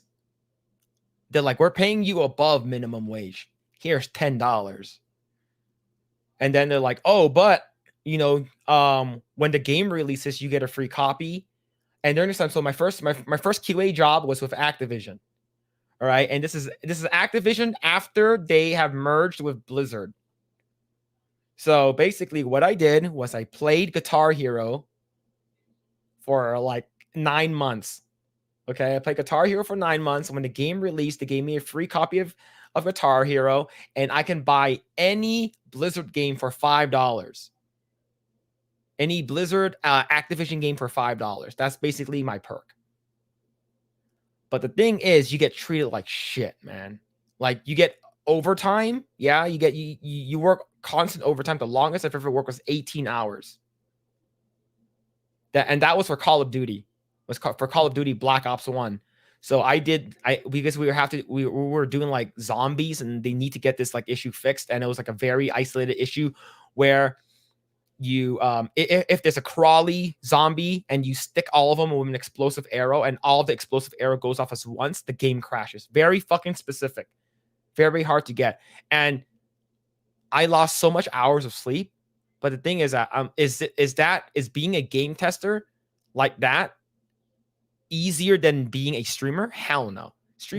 Being a streamer is way easier, because you know what? He's like, you know what? I'm done. I don't want to play anymore. Yeah, let's say if Hassan has an actual contract with Twitch saying that he has to stream at least a minimum of 8 hours, 4 times a week. He sits there and does reaction videos. He barely plays games. He talks about politics, right? And if someone says something bad to him, block them, ban them, time them out. And that's why I agree with what Charlie's saying. But I digress. Let's continue. It's an extremely privileged position, and I think everyone knows that. To me, I think what the debate was today, and maybe I'm misunderstanding because I didn't catch up with everyone's take on it, seems more about how you feel after streaming. Like, you stream 9 hours a day, whatever, 6 to 9 hours a day, and then you don't want to do anything after, and that sucks. And I think that's a fine take to have. I mean, it's a long time to sit just talking at people, so I can get being exhausted by the end of it. I think that the conversation got lost somewhere along the way, because I get that. You're talking all day at people, probably just want to call it a night. Like, that makes sense. No different than working a normal job where you have to interact with like fucking customers or something all day, which is significantly more miserable. In a stream, you can ignore assholes. In a real job, you can't. You have to interact with them. So I think that aspect is much worse in a real job than streaming as well. But I mean, again, I get if you're streaming for a long time, you're probably not going to want to do a whole lot afterwards. You might just want to call it a night. Like, that's where you go masturbate. Right? You're like, you know what? I just saw something. I'm just gonna go pull one out really quick. And the thing is that it really depends on what you're doing after. After you're done streaming for 6 to 8 hours, if you feel fucking miserable, find something to do, man. Like, go watch a movie, go hang out with your buddies. Yeah, or play your favorite game off stream, because like you don't, that way you're enjoying the game without having the pressure of having to be entertaining. I mean, and that's why I stopped live stream, because like I realized that when I'm playing JRPGs on stream, I'm too fixated on the story that I forgot that I'm live streaming. That's why I pivoted to just making edited videos. But yeah, overall, it's a really easy job compared to working at an actual full-time job. The thing is, I think Asmongold forgot what it's like, or if ever his work with the IRS, it was probably back office. He didn't have to face people in front. Maybe that's why he has that take. Yeah, it's pretty surprising for me that he had that take, especially when he used to have a full-time job. But I'm thinking maybe it's because he's fully back office. He doesn't have to face with anyone. But if it's like retail, I don't think he would have that stance. Hassan, we understand, because like Hassan, he never had to work a day in his life. But for Asmongold to have that take, I don't know. Yeah, it was a bad one for me too. Yeah, it's like I've gotten punched at a job before. I've got someone spat in my face before. Someone threw water at my face before. It's like, yeah, I was getting paid like $18 an hour, which is pretty high for back then, right? Right now it's like that's not really that much, because like minimum wage here is like fucking $16, and then in April, which is like next month, it'll be fucking $20 an hour for a minimum wage. So, but back then, like 10 years ago, like 10, 15 years ago, $18 was a lot. But would you want to get hit in the face or potentially get beat up, for scaring people? It's like probably not. Like you sitting there in your comfort in your own house, you could be fucking naked. You could be eating on stream. You like for me, I was in this like skin tight suit scaring the shit out of people, which granted is fucking amazing. But the thing is, I was when I was done with my my basic like session, because like you go on for like an hour, like I'm literally covered in sweat. So like it's like it feels fucking disgusting, man. Like, and you have to wait, take a 15-minute break and go back on do your other set, and then have potentially getting punched in the face again. So but yeah, it's only 2 minutes in, which is I think that's pretty understandable. You can't, yeah, exactly. You can't ban a bad customer. You got to talk to them. That fucking sucks. Streaming, you have the privilege not to. But I think any streamer in the world would agree that it is significantly easier than working a real job. I think the nuance kind of went off the main path, and the conversation got really diluted, because it seemed more about like, I stream this long, I'm not feeling like socializing anymore, and it's making me a little miserable. Because I get that. Same as working a real job. You fucking interact with assholes all day or whatever. It's a long day at work. You probably don't want to socialize. You might want to just kick back and go to bed. I think that's fair. That's fine. I don't think it's a matter of what's harder, because I don't think that'll ever be a competition. Yeah, but working a real job, you don't get death threats all the time like Hassan does. Yeah, you do. That happens in the real world too, and it's much scarier because the people are face to face and unhinged. But again, like I said, I get interacting with assholes and whatever, like it takes its toll and you don't want to do anything after. I get it. But it's not like it's still exclusive to streaming, and again, you can ignore it. It's not like you are forced to interact with each and every unhinged person in your chat. In a real job, you have to. It is your fucking job. Like, it sucks. The aspect of that happening on stream sucks, and it happening in the real world also sucks. Like, it doesn't need to be a competition, because it's not one. It is much easier to just stream. You have significantly more luxuries for it, and you're paid much, much, much better for doing what 99% of the world does for fun. You get to do as a career. Yeah, he basically says the same thing about the same thing. Like if you want to finish the video, you can. Like I if you Grae, if you want, I can share it with you and stuff like that. In chat, if you want, I can share it with you guys. But yeah, he basically says much of the same. Yeah, it's like, everything we've said already. It's the same. Yeah. Thing. Yeah, it's like, look, we understand that Hassan probably gets death threats. I'm not saying he doesn't, but I guarantee you he does not get nearly as much death threats as conservative and Republican people, because that guy is like his dad is a multi-billionaire. Yeah, right? or simply just working in customer service. Anything customer service, you get more death threats there than streaming. 100% guaranteed.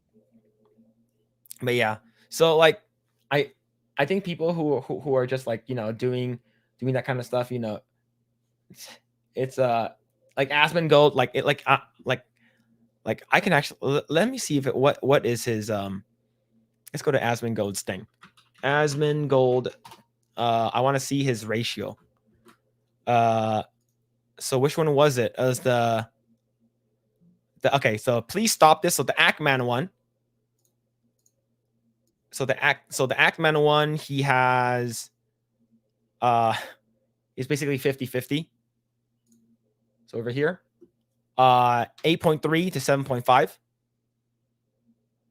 So 8.3 to 7.5. So another one would be his let's see, is the Hassan one, which is further back. Let's see, there it is. The first Hassan one, let's go ahead and look at the first Hassan one. Pause that. This is even worse. Okay, so here's this one. 9.1 likes, and of course I disliked it already. It's just 17,000 dislikes. This is the initial thought, right? And then let's go to the next one, which is the following one, which is this one. My full response. Yeah, this one I didn't watch anymore because I didn't watch. Wow.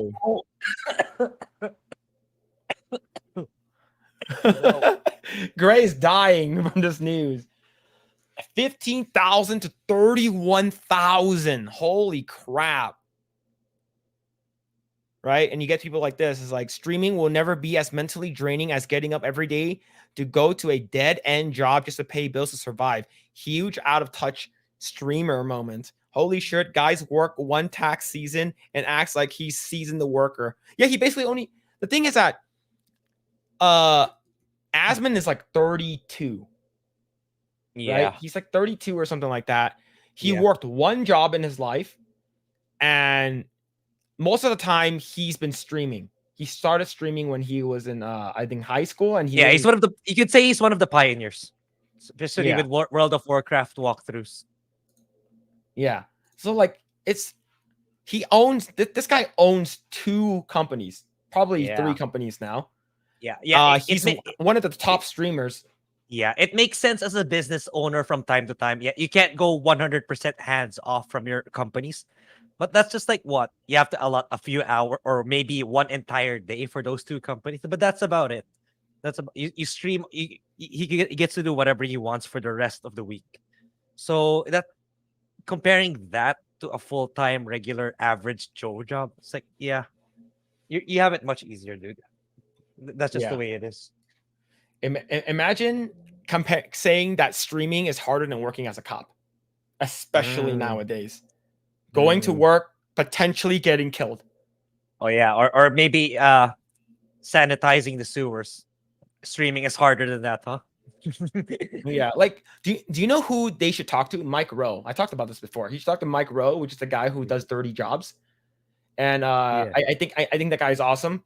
And like he does like what's it called again? Septic tank cleanings. And like he does like people who makes like welding for like Yeah. welding for buildings and stuff like that. It's like this guy, like you don't know what hard work is. Yep. Like I know they might be either like memeing or something like that, but like it feels like they're just extremely out of touch. These guys are like multi-millionaires. Like it's what's it called again? Like the reason like Asmongold, there's a reason why he doesn't stream on his main channel. He streams on Zach Rar versus his Asmongold channels because he's doing it despite Twitch, or maybe he's too lazy. I'm not sure what it is, but like he doesn't need any of that money.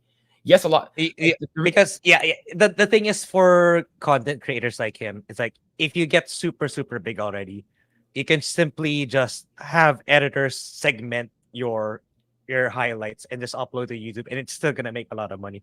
That's basically what Asmongold's doing. That's why. So he basically what he does, he streams anywhere from 4 to 6 hours a day, and then he has his editors do everything. He does. Asmon does not do any editing anymore since he doesn't have time to do it. All he does, he hires 3 editors. They do all the SEO work.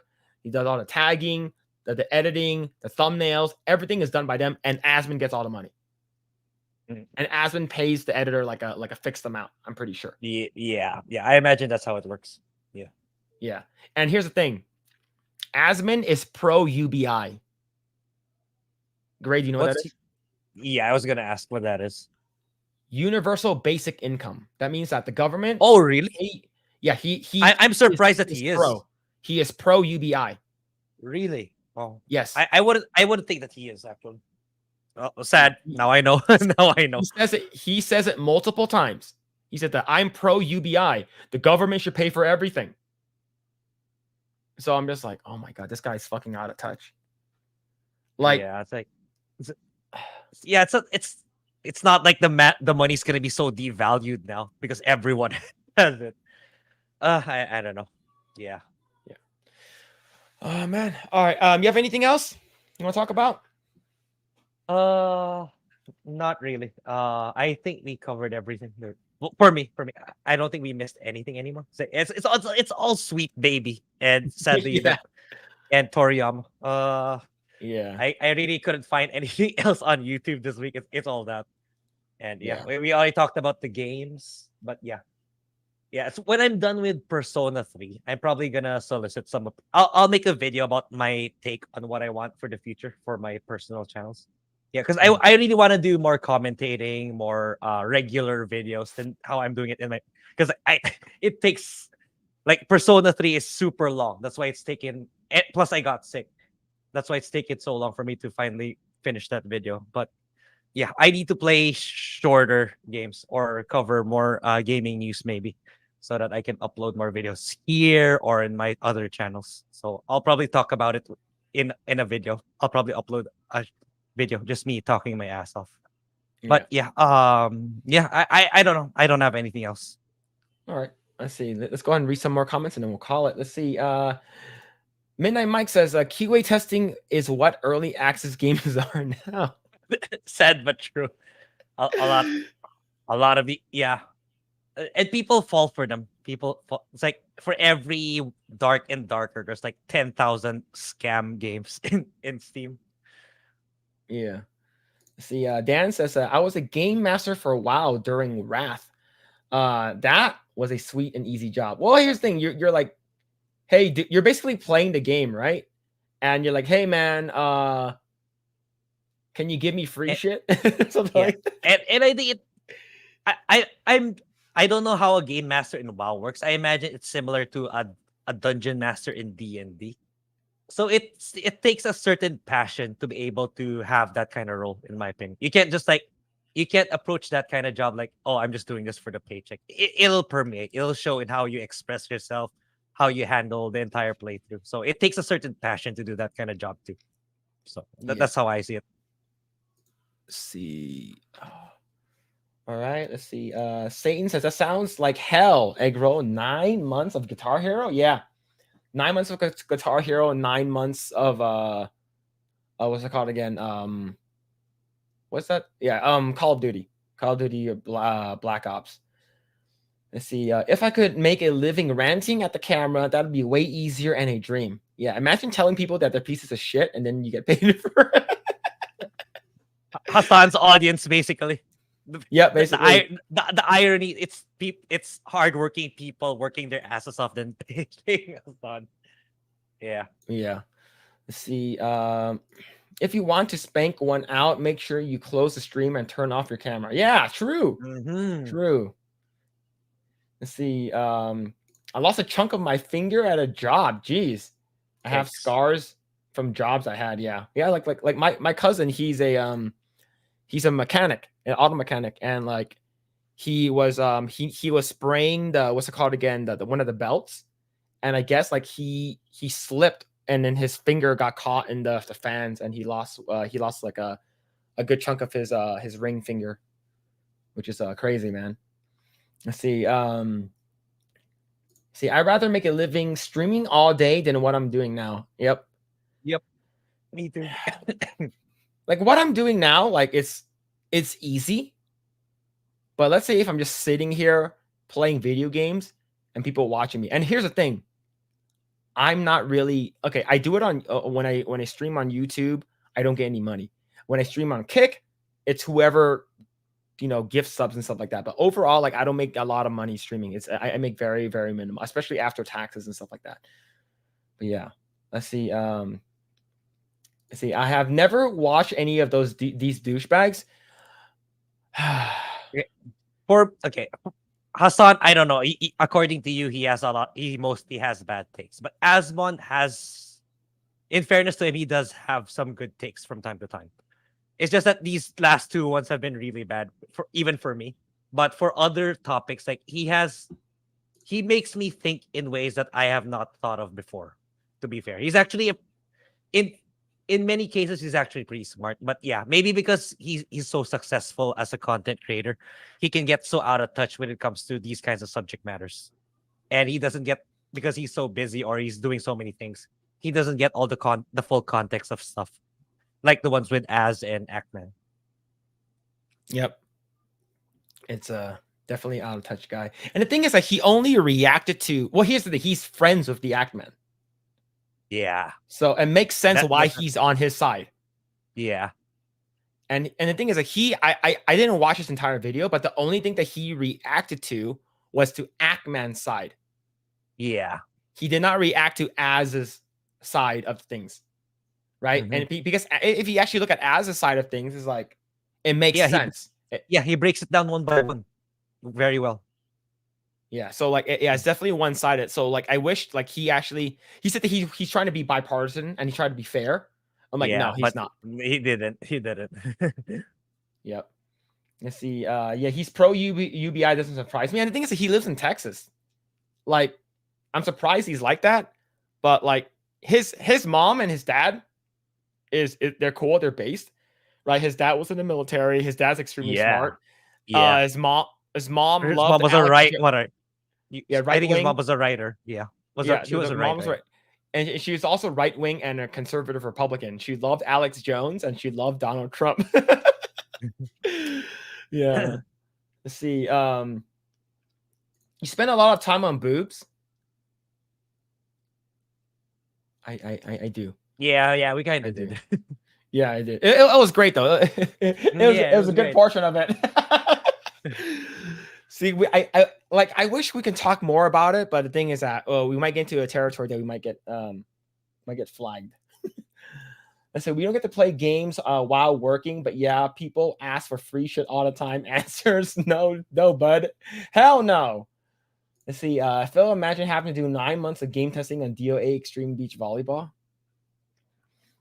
I guarantee you, the bugs will not happen during the volleyball scenes, but during the casino parts. Because, like, yes, Extreme Beach Volleyball does have like them playing volleyball on the beach, but it has a lot of casino stuff, like a lot of betting, roulette, and stuff like that. But yeah, Hassan is an actual content thief. Yes, absolutely. Asmund is able to tell time twice a day. But Mahler was friends with the Ackman too, and he didn't take a side. Well, I think the fact that he didn't agree to Ackman, he's like, hey, he didn't ask, hey, Mahler, can I use our DMs to prove a point? He said, I'm going to use a DM to prove a point, which is extremely disingenuous of what he did. Like, it's basically a breach of trust. And it's fucked up. And he didn't ask, hey, is that okay with you? I'm going to share some DMs. It's like, nope, I'm just going to share some DMs anyways. It's like, yeah, that's a pretty fucked up thing to do, man. Yeah. A DM is a DM, man. Yeah, see, Az and Asmongold used to be friends too. Really? Yeah, because I think Az used to cover World of Warcraft content too before he went. I didn't. Pop culture. I didn't like follow Az until like the whole Star Wars stuff, like more like since like 2017. Like I didn't follow him until there, but that does make sense though. Nagranal, you're late. You're late. Unless you're doing your own podcast with the 199 with Kaylin, then that's fine. But yes, you guys, if you guys want to go follow Kaylin and the 199 podcast, they actually do a podcast as well on Thursdays. We were on their podcast a couple weeks ago. So if Nagy, if you want to drop the link to your the 199 podcast where you do it with what's it called again? Alec Baldwin's Finger, Yo Pops, Malty Maldi, and the 199 crew. Yeah, go for it. But yeah. See. But other than that, yeah, man, it's pretty crazy. All right. So next week we have a guest. She usually goes, she streams at 5 o'clock up until 7 o'clock. And I asked her yesterday, and she's available. And it's funny is because I believe she's also going to be on the 199 podcast too soon. But we're gonna have her on Saturday. We're gonna have Wicked Virtue on Saturday. Immediately after her live stream with X-Ray Girl and Desperu, she's gonna hop on with us. So probably have her on maybe at 2 hours at most because I know it's late for her. But yeah, it's gonna be pretty fun. And let's see, we're gonna have Dan is gonna be on with us in about 3 weeks. Yeah, he's gonna be on the 30th. And we're gonna see if we can have Blabs on. I think Blab says that she's might be available in April. We're gonna have Melanie Mack on sometime in April, and we're gonna have our dad Alan Ing on sometimes in April. Oh, it's gonna be a heavy April, huh? It's gonna be but that week of the 7th to the 12th, like we're gonna be in Vegas. So yeah, so we're gonna be in Vegas, and I might be out of town on what's it called again, the 13th. So like I'll be we'll still be able to do a live stream, but I just won't be home. I'll be somewhere else. You're somewhere else. Okay, it's fine. Yeah. Yeah. So, but other than that, yeah, April might be pretty crazy, especially with the meetup in Vegas, which is gonna be pretty cool. Wicked is cool, but she sucks at games. Okay, I don't know about that. I don't know about that. I know that she plays a lot of the Dead by Daylight and Sea of Thieves and stuff like that. She plays like scary games and stuff. But yeah, happy for Yan, sad for Song, happy for Tang and Jade. Huh? What? I don't know what What? that is. That might be some Chinese voodoo stuff. Grae, what are you up to, man? Where can people follow you? Yeah. I will. Okay, right after this, I'm going to start record. Okay, Persona 3 script finally, it's finally finished. So I'm gonna start recording right after when we go offline. Then fingers crossed, maybe I'll finish editing by tonight, late at night. Then I'll upload the video on my main channel, Grae Blade. I believe the link's in the description below. Then after that, I'm gonna do Grand Blue Fantasy Relink. So yeah, then after that, I'm going to start pivoting my content. I think Grae Blade's gonna be my secondary channel, and my main channel is probably gonna be Mighty Loot. I want to upload videos more frequently, in my personal end here. I kind of miss covering anime, TV shows, movies, or just pop culture. I miss making those kinds of videos. Like I used to back in some like early last year. So I kind of want to go back to doing that kind of stuff. So yeah, stay tuned to that. All right, cool. And you can find me everywhere at Mr. Phillip Chan. Follow me at Mr. Phillip Chan too. I just hit over 100 subscribers on that channel. Thank you guys for you guys who are subscribed over there. Go and subscribe over there if you guys want. And subscribe to me or follow me on Kick. Mr. Phillip Chan. I got what's called Just JK and Nagranaud dropping the links. And if you guys want to follow me on Twitch as well, but Twitch sort of sucks, so don't follow me there. And what's it called again? You can follow us on what's it called again? Rumble. Yes, we're also on Rumble. Follow Project Eggroll there. Follow Project Eggroll on X. Follow Grae Blade on X and myself on X, Mr. Phillip Chan. But yeah, Grae might know who this person, but would be great if you could get him on stream. Mo Twister from Magic 895. He's based in Las Vegas. Yeah. Apart from him being very, very big, Caviteño, I don't think he covers. I don't know. I'm not updated. I know he covers more of the legit Filipino stuff, not the pop culture stuff that we cover. So I think that's a long shot. Yeah. But yes, yeah, go follow Grae and myself. Yes, if you guys want to follow me, I am on Kick and on YouTube more actually. I'll be playing Final Fantasy Rebirth. I'm 42 hours in, and 41, 42 is out 2 hours in, and the game is 100 hours long if you do everything, which is crazy. So yeah, I'll be playing Rebirth. If you guys want to follow me on those channels and stuff like that. But yes, we will be back next Saturday with Wicked Virtue. And yeah, it's gonna be cool. So if you guys haven't already done so, go ahead and follow Wicked Virtue as well. I believe she does go live with what's it called again? X-Ray Girl and Desperu on Saturdays with Saucy Saturdays. So go if you guys want to follow, go for it. But yes, yes, the Rebirth streams are great. Yeah, hopefully they're entertaining. I don't want to be unentertaining, but the thing is, it's. Yeah, I missed the Tifa mini game because I was at work when you were streaming. But yes, thank you guys so much. I really appreciate it. Go ahead and smash the like button, subscribe to this channel, share this video with your friends. Hopefully we can get to. I think my goal is to get to 5,000 at the end of the year, which I think it's going to be pretty hard in my opinion. But we'll see. I'll help push that when I start uploading actual videos and not just the segments, because that's been going on for the past couple of months. It's just our segments. I haven't been really been uploading actual videos, so I want to change that. I want to go back to doing those actually more. So which I think what people would want. Yeah, I need to do. I'm holding it off, but with the passing of Akira Toriyama. Probably should review Dragon Ball Evolution. We'll see. I don't know. We'll see. Yeah. But yes, we're Yeah. also live on Rumble. So if you guys want to follow us on Rumble as well, we're live over there. But thank you guys so much, chat. Thank you so much. Disparu is the Tit Commander. Just saying. Okay, that's good to know. I will let him know that. But thank you guys so much for hanging out. Really appreciate it. Thank you, 50 Shades of Grayson, for the super chat. Lost Tales with a new member, Al Malone for the super chat. Edwin for the gifted membership and the 8 months. Justin Martins for the gifted memberships. Mo Zamboni for the super chat. Vise with the super chat, and 50 Shades of Grayson again with the super chats earlier. Guys, thank you guys so much for the support for the stream. Thank you so much. You guys don't have to do that, but we will catch you guys next Saturday with a Wicked Virtue. All right, take care.